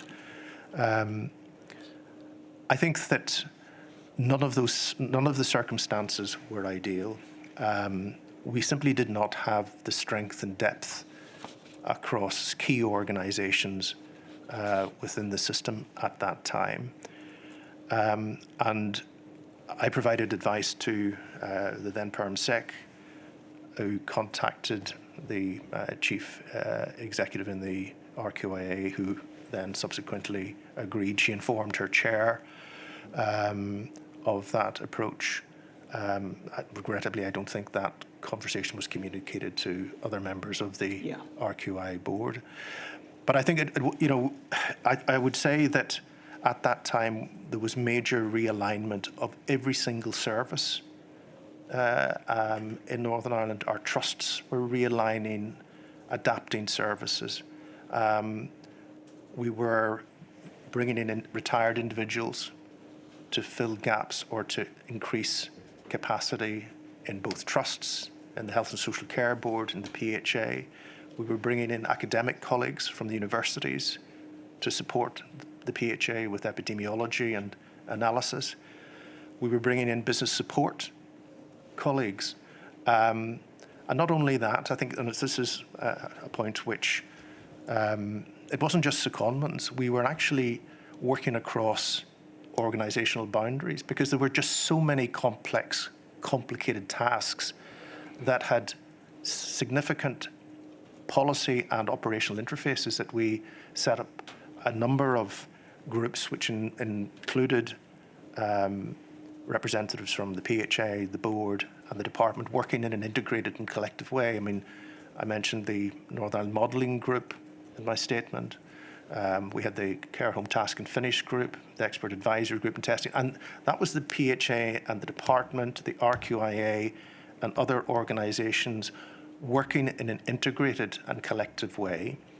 And of course, during that period, we were also operating very much in a command and control environment because the emergency response plan had been activated. And looking back on it now, I don't think those arrangements very much set comfortably with the normal governance and accountability arrangements. Does it come to this, Professor, that you thought that at the time it was more important for there to be a chief exec in the Public Health Agency than it was for the department, the RQIA, to have its senior, more experienced leaders? No, I don't think that there were risks to be balanced. Right. And there was undoubtedly the secondment of the RQIA chief executive posed a risk to RQIA.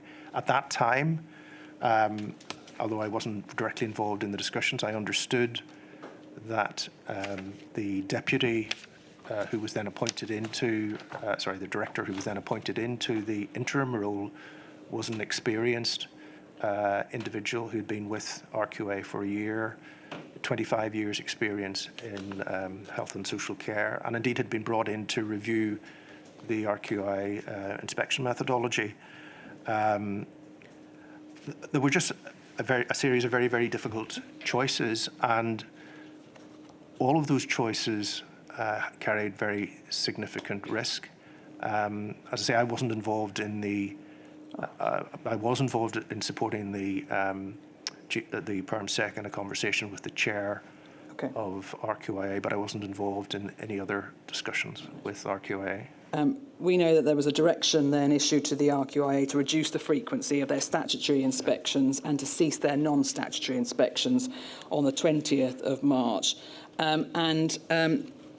We also know about the SST that was set up to provide support to the care home providers. But in essence, Professor McBride, do you consider that there was still the ability nonetheless for the RQIA to safeguard individuals in Northern Ireland who were in care homes?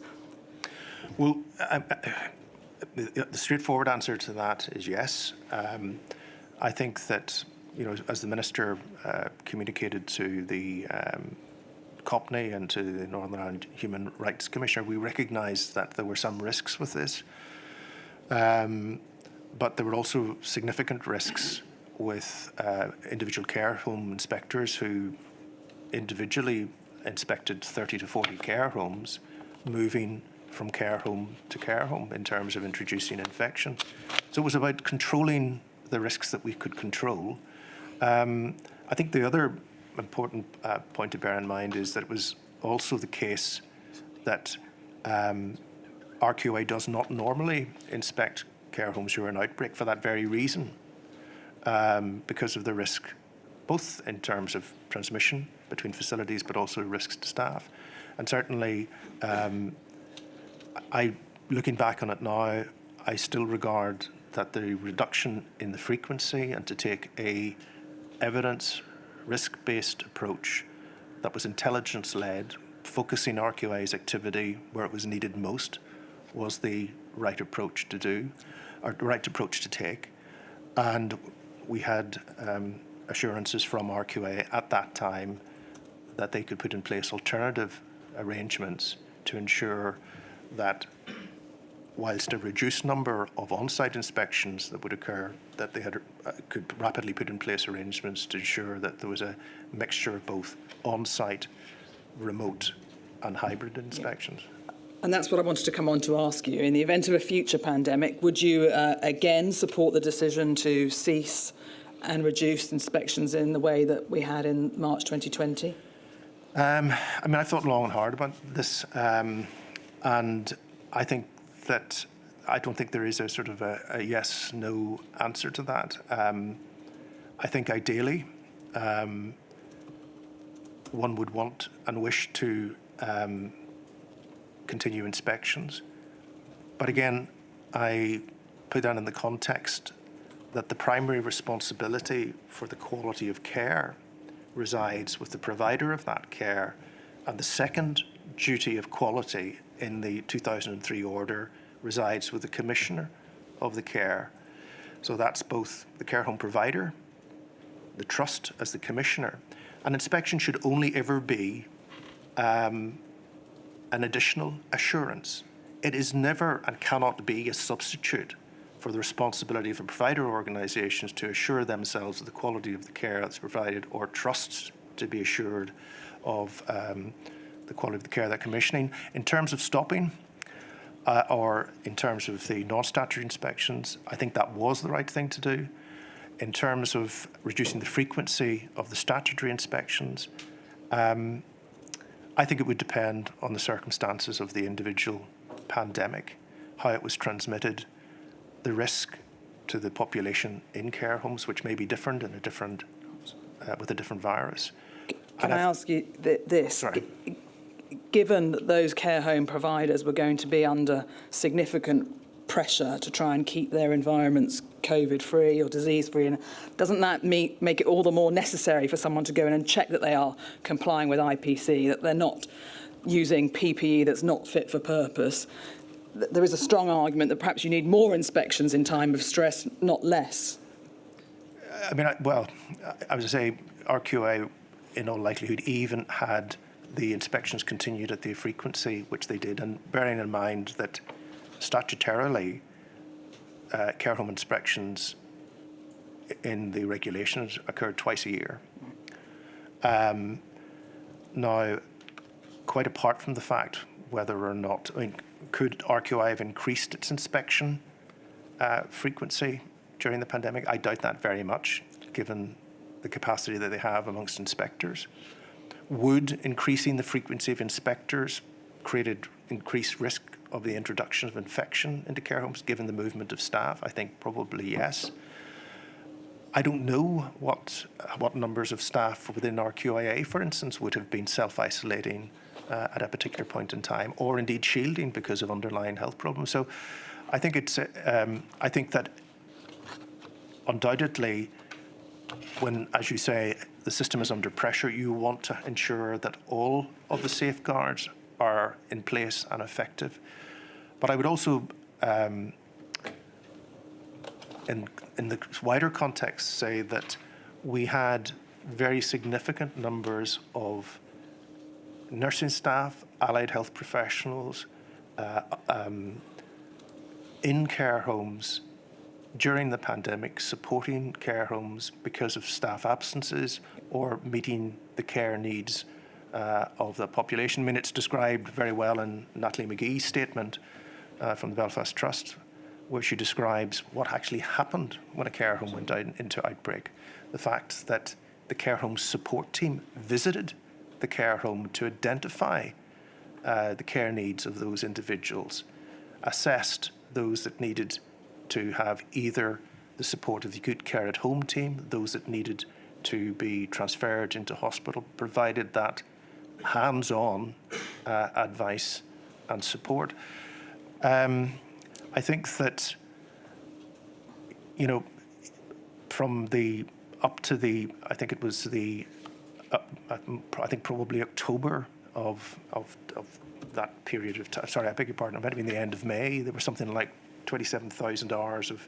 Yes, you're talking about all the redeployment from the Health and Social Care Trust into support the care homes. Again, I've read in preparation for the inquiry the fact that there were instances, and a number of instances, where staff did contact RQI and say, we have a concern, and inspections did take place and enforcement action was taken. So, and I'm not trying not to answer the question, but I just think it's a difficult one to call, and I think it will depend on the individual circumstances. I think maintaining inspection capacity and capability is important, and I think it will need to be maintained, as we asked, that on a risk-based and a targeted basis informed by intelligence. Can I just ask you this, finally on this topic? The British Association of Social Workers in Northern Ireland highlight that in the absence of the regular and routine inspections, their members formed the view that elements of the RQIA's regulatory oversight had in fact informally been transferred to frontline social workers. Were you aware that the social workers were considering themselves now perhaps to be stepping in, my words, to perform what had hitherto been done by the RQIA? I looked at the Health Committee report. I think and I'm not certain that's exactly what that section and extract says, although I appreciate its shorthand. I think what the British Association of Social Workers were flagging was that some of their members seemed to be unaware, although the society itself was aware that RQI inspections were continuing, I think is the quote. I think that I wasn't raised with me at the time. RQI issued a public statement on the 8th of April, clarifying the work that they were still doing. And there was communication from the chief social worker to chief executives in trusts around the enhanced role of RQI in terms of the service support team.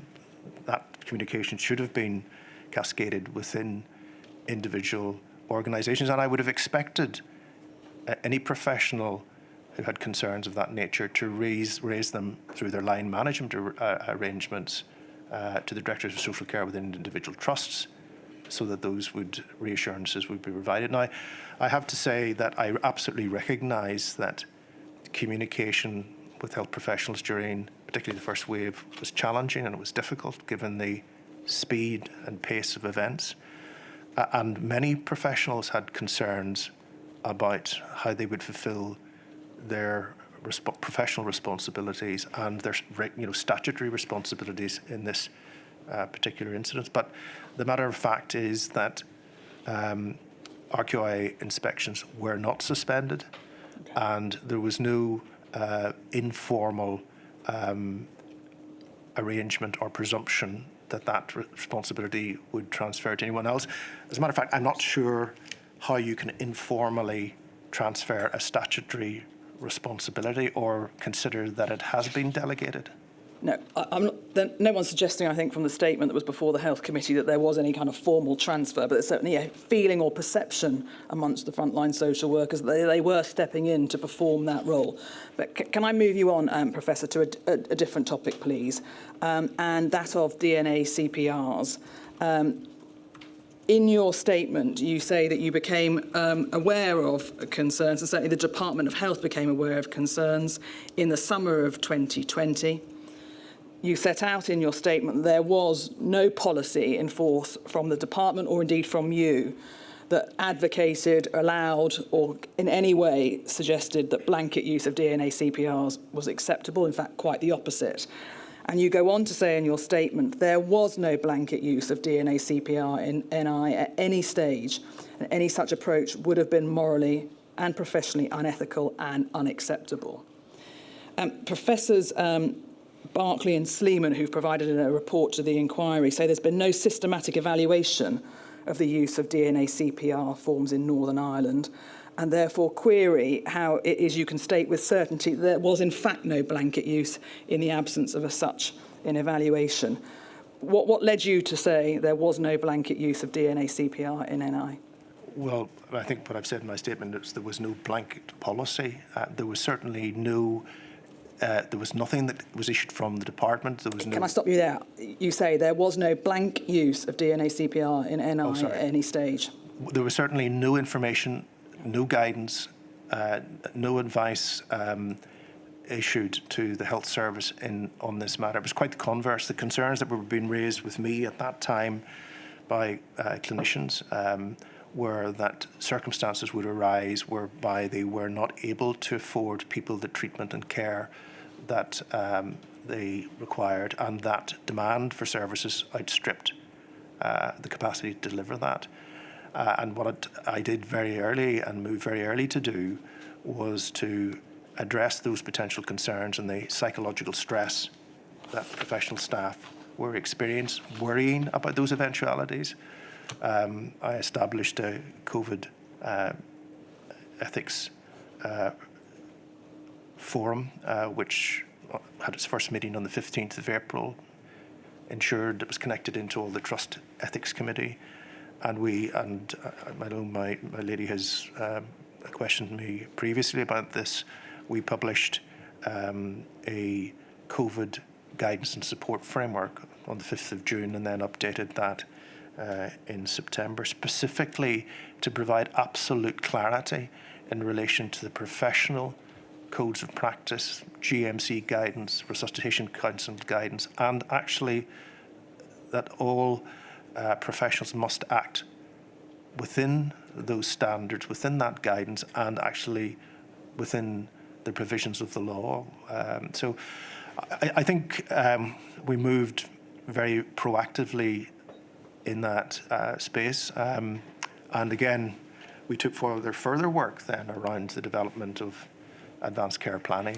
I'm going to come on to that. Just one other matter. Professors Hatton and Hastings, who provided the inquiry with an expert report into learning disabilities, say that they could not find any Northern Ireland material relating to DNA CPRs and people with learning disabilities. Do you know whether there was any work done in Northern Ireland to see if there were a link between DNA CPRs being imposed on people with learning disabilities? I'm not aware of any such work. I'm not aware. Again, there were certainly concerns that were being raised in other jurisdictions. I think there was a lot of fear and anxiety.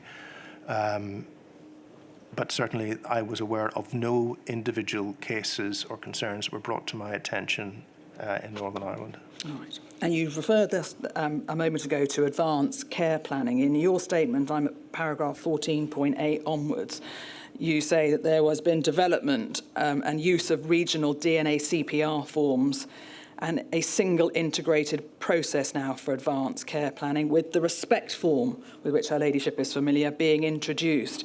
Is use of the RESPECT form now mandatory in Northern Ireland? No, it isn't. And if I'm honest, we have not made the progress on advanced care planning, that even since I last updated my lady on that. I think that it's one of the most crucial aspects of the learning from the pandemic, that each one of us needs to communicate with those that are important to us about the things that really matter to us, both in terms of future planning, not just in terms of clinical matters, but financial matters, personal matters. We did a huge amount of work around advanced care planning. That started in a submission from myself to the Minister in September 2020. Extensive engagement. Disability Action actually facilitated some of those engagement sessions. We did an equality impact assessment. We engaged with the Human Rights Commission. We engaged with the Qualities Commissioners, the Commissioner for Older People, Children's Commissioner, and we produced the policy document in October 2020. Yes. But it has not progressed, I have to say, due to competing priorities and resources. I understand that, but there may be many in this room who say that there's an advanced care planning policy approved for publication in October 2022. You and indeed various other members of the Northern Irish witnesses that have come to give evidence know the concerns of the bereaved about the DNA CPR form. Why is it still 3 years on that the respect form is not written in stone in the advanced care planning policy? I believe it should be. The question was, why isn't it? Again, as I've answered just previously, it is a question of the policy responsibility no longer sits with me, unfortunately. I think myself and the Chief Nursing Officer are now taking forward work and have been over the last 6 months to make significant progress. Who does the policy sit with? It sits with a Deputy Secretary within the department, who I work very closely with, and again, we've agreed to prioritise this area of work. It is one area that I think needs to be significantly progressed. I do fear that we've lost some of the momentum, lost some of the engagement that we had previously built up, and I think we will need to re-engage with the public as we did previously.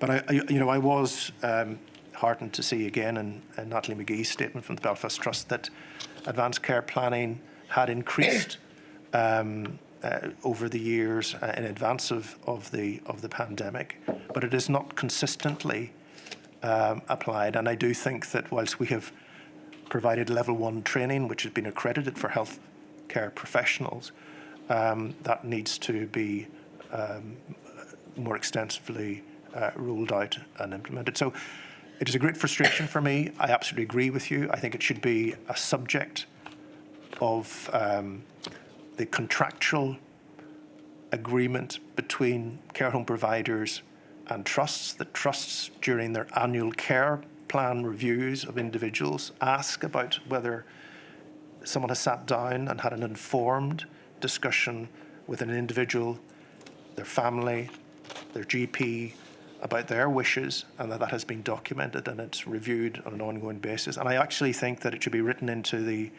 relevant standards in care homes, and I think it should be subject to inspection by RQA against those standards. Can I ask you about 2 aspects of data, please? The learning disabilities experts could not find any evidence on COVID-19 mortality amongst adults with learning disabilities for Northern Ireland. Do you know whether there has been any collection of data on the number of learning disabled people in Northern Ireland that died from COVID-19? I'm afraid I don't know the answer to that. Second point in relation to data, clearly there was work being done to try and ascertain how many residents in care homes had died from COVID-19. And indeed, I think from the 19th of April onwards, NISRA published data on deaths and suspected deaths. But can I ask you about deaths relating to care workers? Because you say in your statement the department wanted daily updates. And on the 12th of May, you issued correspondence to the trusts saying that they should provide on a daily basis the number of health and social care workers who had died with or from COVID-19. Does it follow that before the 12th of May that data wasn't being collected? Well, it would have been collected within individual trusts. Trusts, but not communicated? But not communicated to the department. And whenever it was communicated, the Minister had asked me, because it was an area he was very focused on, asked that I write out to trusts. And it wasn't just deaths, it was actually the number of individuals who were care workers who had acquired COVID, the number and had been admitted to hospital, the numbers who were in intensive care, and the numbers who had subsequently deceased as a consequence of COVID. Did that data set include workers who work for independent providers or only those who are employed by the trusts?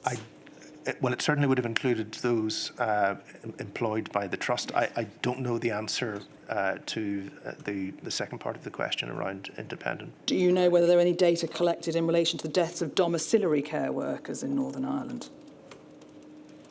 I don't know the answer to that, and although I suspect, again, well, no, I'm speculating, perhaps a source of that information would have been the employing organisation, but again, I don't know to the extent of which that is captured. I certainly don't recall that information being collated and shared with the department, to the best of my knowledge. All right. Just finally, please, Professor, you say in your statement that with hindsight, more could have been done to protect the care home sector. Standing here or sitting here now, 3 years on, what do you think could have been done better? I think that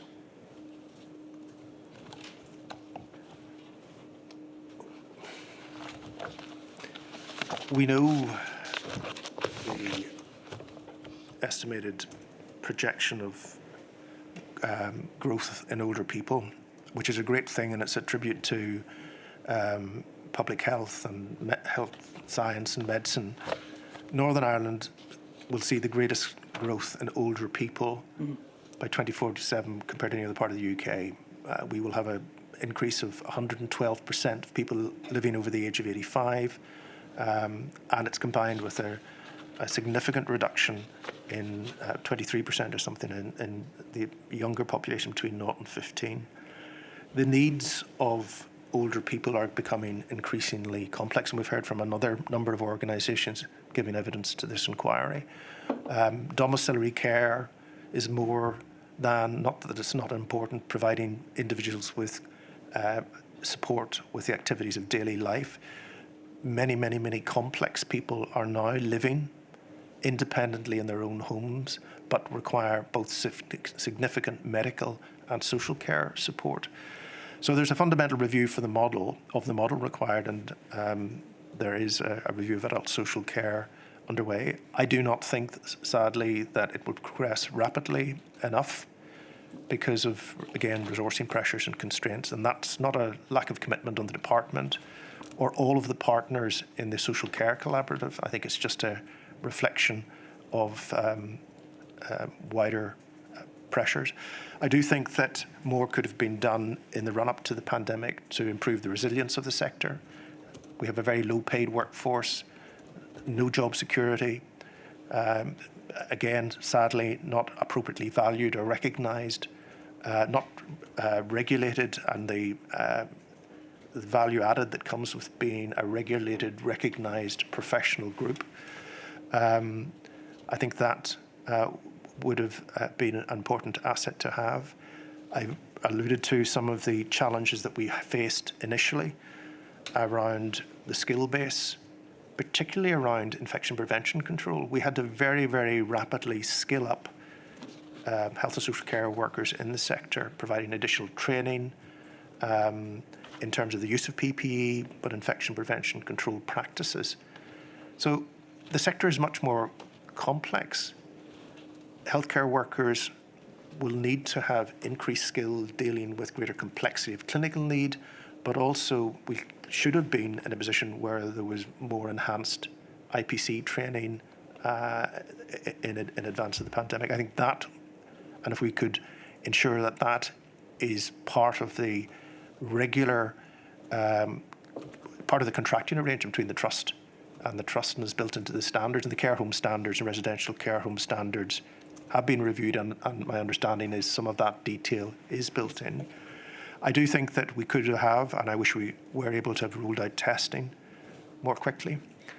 I do think that we need to radically look at partnerships with industry in terms of the diagnostics industry, in terms of future pandemic preparedness, and how we rapidly go from identifying the next cause of the next pandemic to actually scaling up a rapidly deployable test, including those tests such as LFDs, which made a complete difference a rapid test that gave you a result in 15 minutes, which was a good predictor of whether you were infectious or not. That was a sea change, and we almost seem to have forgotten that we were all doing that twice a week. You know, when we were going to visit our elderly parents, or where we were meeting in our Christmas bubbles, that we all tested. So I think having that built in will be crucially important. Can I ask you then about one of the things you just said there, and it builds on something that Copney told us yesterday. He made a recommendation that in future planning there needs to be a group of experts, but not just experts, private care home providers, staff, family members, maybe even residents. And he was surprised at how few experts were potentially in meetings, and considered there ought to be essentially a sort of ready-made body ready to stand up in the event of a future pandemic to provide that expertise and that all-round experience. Can I ask you, how practical or feasible do you think it would be to have such a body in the event of a future pandemic? I think that body already exists. We had SAGE, we had its various subgroups, we had this SAGE social care group. In terms of expert advice... Yeah, now there are all of those bodies individually, but I think he had in mind more of a cohesive body, bringing together all of those different people. Well, and maybe if I come back to something that I mentioned earlier, which is around pandemic planning preparation and business continuity planning. One of the major difficulties in the sector is how diverse it is. The fact that 80% of it in Northern Ireland is provided by independent care providers, and they are very diverse groups. I think that when there is a national crisis and an emergency, we need to have a mechanism whereby we can rapidly switch to an arrangement whereby we almost have an arrangement whereby we move to almost a regional control and support. I mean, we've talked about some elements in terms of the service support team, but much more than that is needed. There almost needs to be a command and control element of how the adult social care is responding. I mean, the social care collaborative, and I know Robin Swan will be giving evidence later. I mean, he has suggested perhaps putting the social care collaborative on a statutory basis. He has suggested having a social care trust. I mean, I think those are all potential avenues that could be explored. I mean, obviously, if you have a social care trust, which is an affiliation of independent sector providers and statutory providers and trusts, then you have a mechanism. And certainly in terms of directing and controlling, the department, for instance, holds emergency direction orders for each and everything organisation in the health service. But at times we didn't have all the levers that we needed to be able to pull, and we didn't have the existing data, or we didn't have the as a robust support arrangements that were required. So I think there is merit in exploring that concept, but perhaps in a much more developed way than it's described there. But it has to be in partnership with the providers themselves and those who use the service relatively. I think that was the point he was driving at. My lady, they are all the questions I have for Professor McBride. Thank you very much, Ms. Carey. Mr. Wilcott. Mr. Wilcott's just there.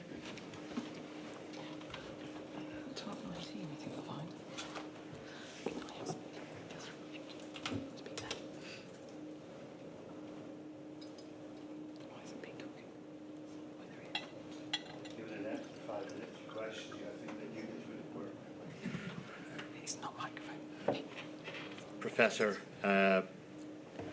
thank you very much for attending. As you know, I represent Northern Ireland COVID-bereaved Families for Justice. In fact, Ms Carey, King's Counsel, has very helpfully already dealt with a number of the questions that I was planning on asking you. And so I'm going to try and avoid encouraging you to repeat yourself, even though there are a few questions remaining that I wish to ask you. I have 4 topics. The first one is about your involvement in the discharge policy.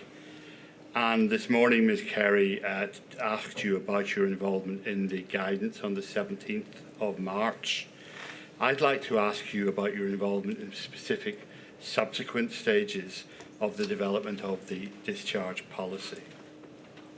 And I'd like to start by saying that paragraph 5.4 of your statement, you state that whilst you were aware of correspondence that the Permanent Secretary had sent in relation to the range of actions he was asking the Trust to take at that stage to maximise surge capacity in hospitals on the 26th of March, you do not believe that you or your office provided policy or professional advice or input to that correspondence.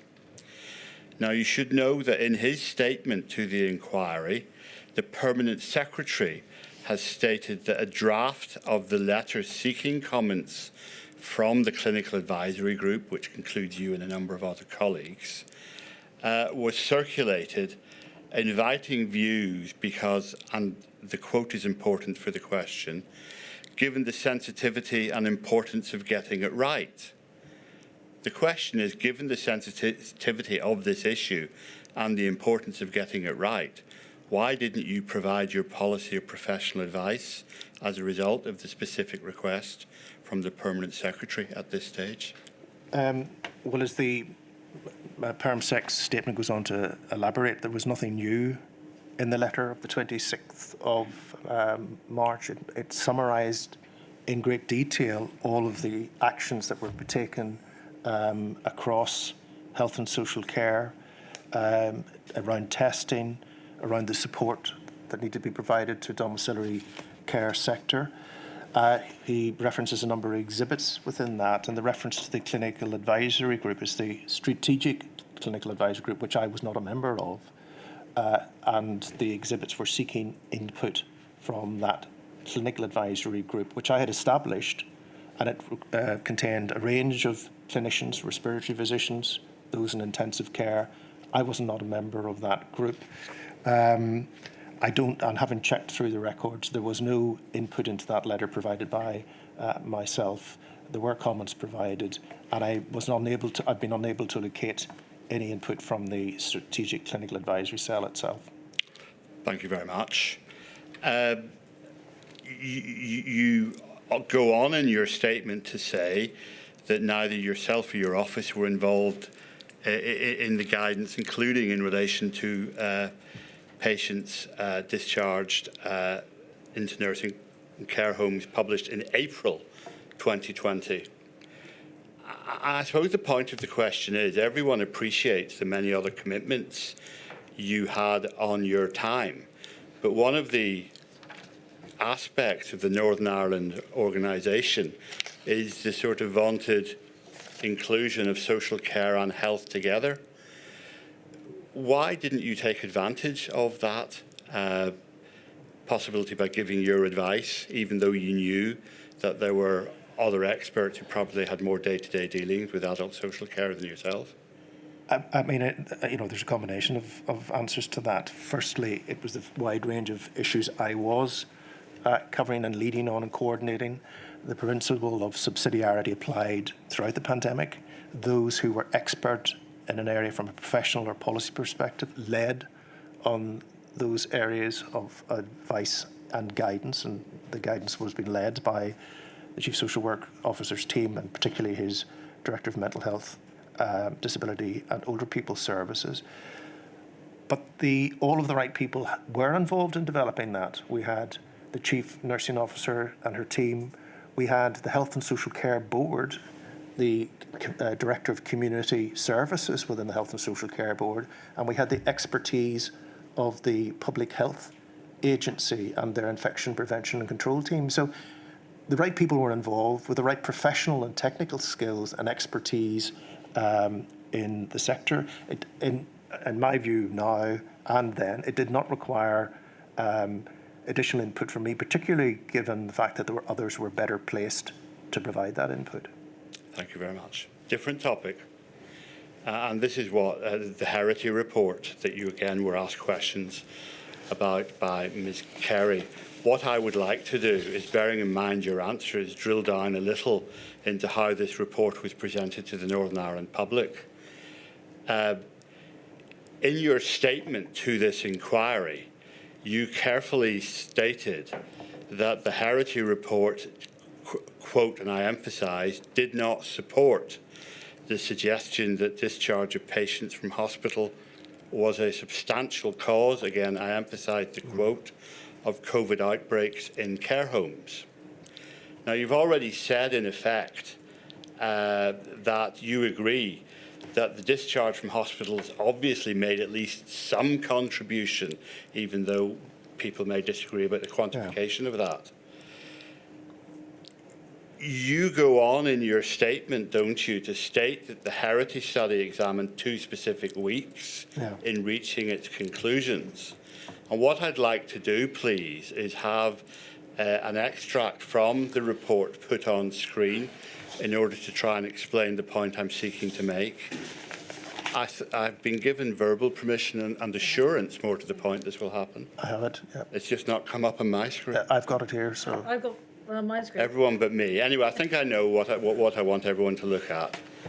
If you look at the first 3 lines of that page, you should see, I hope, that the report explains why it is concentrated on the 2 weeks it looked at, weeks 11 and 13. Yeah. And then if we go on to the table in the middle of the page, which I think you'll agree was later used to give the public a summary of the report's conclusions. Do you agree that that was used to give the public a summary of the report's conclusions? That's my recollection, yes. Yes. And we can see that the report stated that for weeks 11 and 13, which, if it matters, were the 9th and the 23rd of March, among the 465 people discharged, 1 tested positive in the first week after discharge and 4 more tested positive in the second week after discharge. Hence, in total, 1.1%, I think it's put in the table, tested positive within 2 weeks of discharge, and 460, 98.9%, did not. They're very reassuring figures. But as I accept it, you now accepted before lunch that the serious flaw in this statement is that routine testing of care homes had only been introduced on the 24th of March. And you've already accepted that. Yes. So it's right, isn't it, that any suggested inference that 98.9% did not test positive during this period is inaccurate, because many of these people will not have been tested at all. It is absolutely correct, and I made that point earlier, that there were significant limitations in this study because of the limitations in testing at the time. I think that the primary point in this paper was the relationship between increased hospital admissions, or the greater strength of the relationship between increased hospital admissions and care home outbreaks, and by inference, therefore, as we saw throughout the pandemic, the greater relationship between community transmission and outbreaks in care homes. But I absolutely accept the fact that the limitation in this study is that we were not testing individuals who were discharged who were asymptomatic at this time.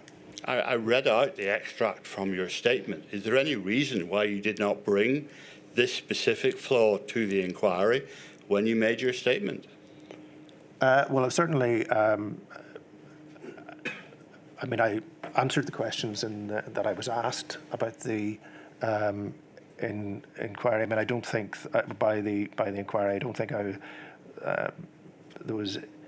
wasn't involved, to say, in designing the study, conducting the study, or designing the methodology. So, I would not wish to highlight.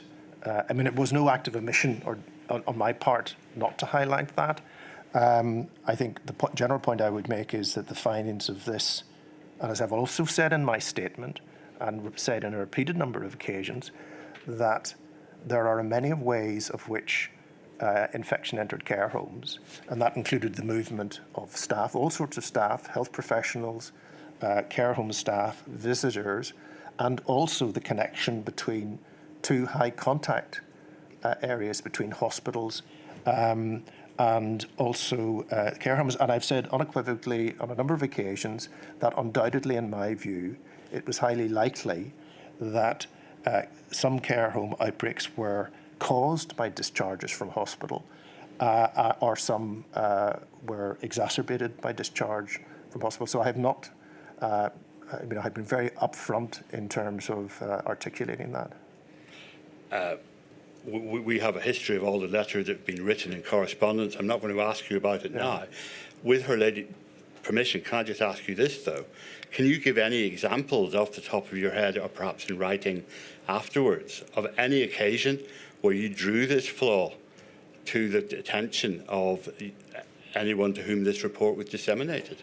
No, I wasn't asked to provide any commentary on the report. I didn't provide any commentary at the time, and I haven't been asked to provide any commentary on it since. Thank you. As I say, we have copies of the correspondence and appreciate your answer. Let me return now to a different topic, again one that you have answered a lot of the questions we wanted to ask. I want to really round it up. You have, in your statement and in your oral evidence, described the swapping of staff from the RQIA and the PHA as effectively a indication of the ability of the CMOG to adapt and be flexible in a generally under-resourced situation. Question is really this: can you see why members of the Group I represent, given that generally under-resourced situation, see your references to flexibility and agility as implying that this system was working the way it should have been, when in fact a more accurate description of what was happening was making and mending, panicking and disarray?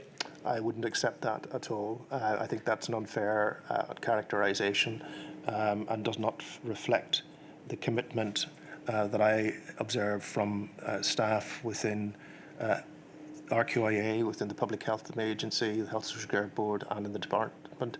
There was no panic. We were resolute, we were committed, and we had one purpose, which was to prevent deaths and severe disease, and to use all resources at our disposal to do so. So I don't accept that as a accurate I hope my description. question didn't objectively imply that was the case. But anyway, let's move on. Final topic, DNA CPRs.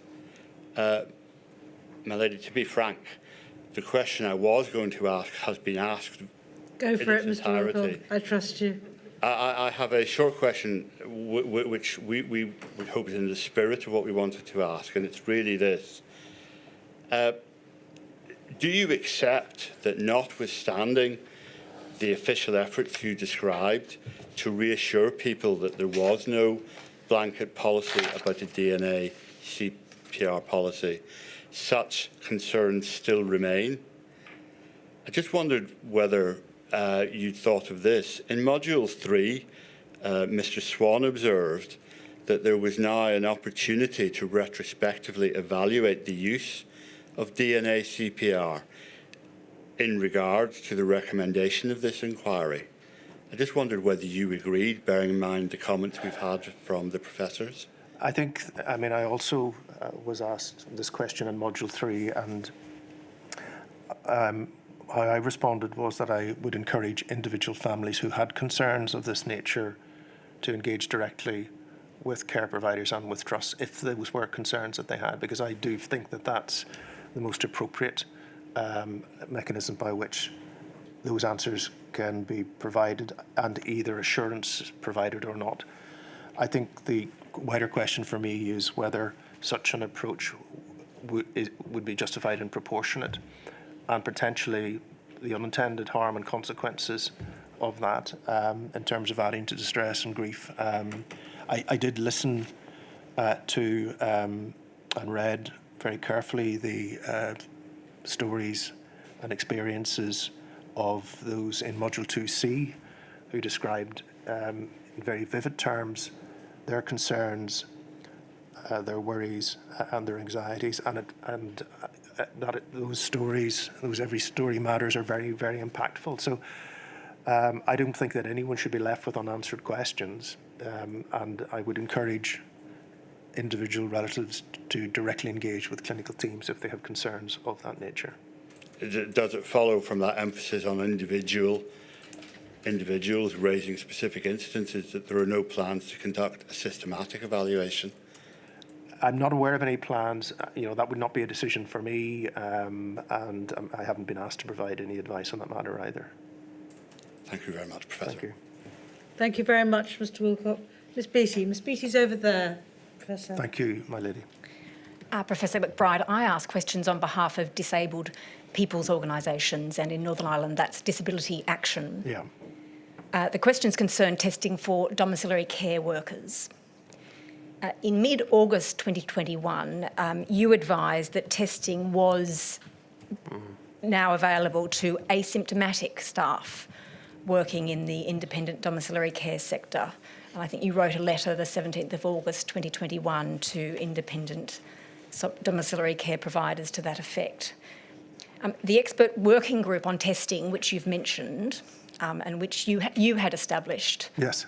to advise on testing, had flagged in October 2020, 10 months previously, that domiciliary care workers were the #1 priority, and that there was evidence of significant transmission in domiciliary care, probably equivalent to what was seen in care homes. Now, is it right that domiciliary care frequently involves personal care and, Yes. and close physical contact? Yes, is that right? It's sometimes multiple times a day, for example, for someone who may need it sort of morning, daytime and night. Is that right? It can do, and certainly individuals with very complex underlying needs, yes. And also that domiciliary care workers would visit many different people in the one day to provide that close personal care. Is that right? That certainly can be the case, yes. And was it those features of domiciliary care that had indeed led that, the expert working group on testing to regard domiciliary care testing as the #1 priority in October 2020? Well, I think what you're referring to, and I obviously, given other commitments, having established the group, I didn't sit on the expert advisory group on testing. The section that you're referring to refers to a readout from a UK, England policy identifier. It wasn't discussion that was within the group. It was a readout from what other nations were doing, and it was clearly indicating that this was identified as a priority area that needed to be advanced, given the fact that there were something like, at a UK level, some 800,000 domiciliary care workers delivering care to 1 million people. So the conversations was about what was being planned and how that might be given effect to. And I think if you read through the detail of that, it demonstrates that it was still very much in the exploratory stages about the feasibility of that and actually how it might be given effect. I mean, it talked about perhaps individuals going to a central hub to get a test, etc., etc. So that was the initial discussions about it. It was certainly a priority. It was also discussed again at the expert advisory group on the 10th of November. And as I said earlier, we were in the midst of the, at that stage, would have been the alpha wave, and we had very significant pressures on PCR capacity. And the decision at that meeting was that, and indeed has been discussed at a four-nation UK ministerial meeting on the 8th of October, that the most effective way to test particularly that large number of individuals on an ongoing basis was to await the arrival of the new testing technologies, the lateral flow devices. I mean, PCR was not very suitable for the circumstances that you described, because you take a PCR test and you could be waiting sometimes, well, ideally 24 hours, but up to 72 hours for test results. So you needed something that was much more rapidly deployable, that would actually give a more immediate assessment of potential risk. And obviously, as you've said, we did then, after a number of pilots in January of 2021, roll out LFD testing to healthcare workers. We made it available to domiciliary care workers in March of 2021. And incrementally then we rolled it out into the independent sector. Now, I mean, there are several letters from me at that time, one of the 4th of June, which is saying, this is available, you should already be doing this. But that was trust-employed domiciliary care workers. It did take significant effort on behalf of the PHA to identify all of the domiciliary care workers working in domiciliary care amongst the 300 providers in Northern Ireland, and to onboard them onto the DHSC system so that they could be registered for LFDs and be tested. So it was a logistical challenge, and had we been able to roll it out earlier, we would have done so.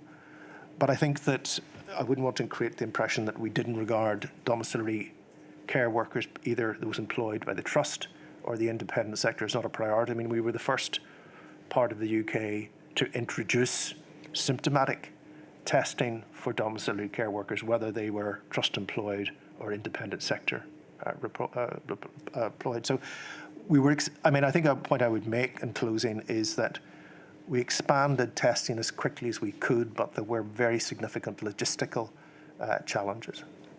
So you've mentioned that the best test was the lateral flow test rather than the PCR. Rather than the PCR test. Well, the PCR test made available to. Well, from the point of view of logistics, not in terms of sensitivity and specificity, but in terms of the practicalities of someone moving, between people's homes, as you've indicated. But was any testing made available to that independent domiciliary care workforce prior to August 2021? Yes, through the Northern Ireland Smart programme, which was established, which I, with the agreement of the Minister, established in March, and I alluded to the rollout to domiciliary care workers directly employed by Trust from the March. And if I could just pause you there, I think you've told us that 80% of the domiciliary care sector is the independent sector. Is that correct? I don't think I mentioned that figure. I was talking about the adult social care sector. I think the percentage is probably around the same. Yes, I think Mr. Holland from the department said that 76% of domiciliary care contact hours are provided by the independent sector. Is that right? So is it right then that left the vast majority of the independent sector without that provision, even if? Well, I think the other important point to make here is that we were certainly from early April, notwithstanding the communication to trust employed staff, LFDs were available to every single one of us from April of that year, and we were all being encouraged to undertake twice daily LFD. So that was from memory around the 19th of April. And under the Northern Ireland Smart programme, which was really about facilitating the rollout of LFD tests across a range of sectors, by the mid to end of April, we had LFDs available to all voluntary community sector organisations or anyone employing more than 10 employees, or indeed with 10 or more volunteers. So there were various routes by which individuals could already avail of LFDs, and we were advising the population to use LFDs before visiting care homes. But as you say, the formal communication was on the 17th of August from myself and the Chief Social Work Officer. But LFDs were available to domiciliary care workers prior to that, to the best of my understanding. Thank you, Ms. Peter. I'm sorry we're going to have to leave it there. We've got a lot to get through today. Thank you very much, Professor McBride. Whatever findings I make, I don't think anybody disputes the amount of pressure you and your colleagues were under and the efforts you went to try and protect as many people as possible. So thank you very much for what you did, and thank you very much for your help with the inquiry. That, I'm assured, is the last time we'll be burdening you or your department. So thank you very much. Thank you, my lady. I hope my evidence has been of assistance to the inquiry. Very well. I shall return at 1:45.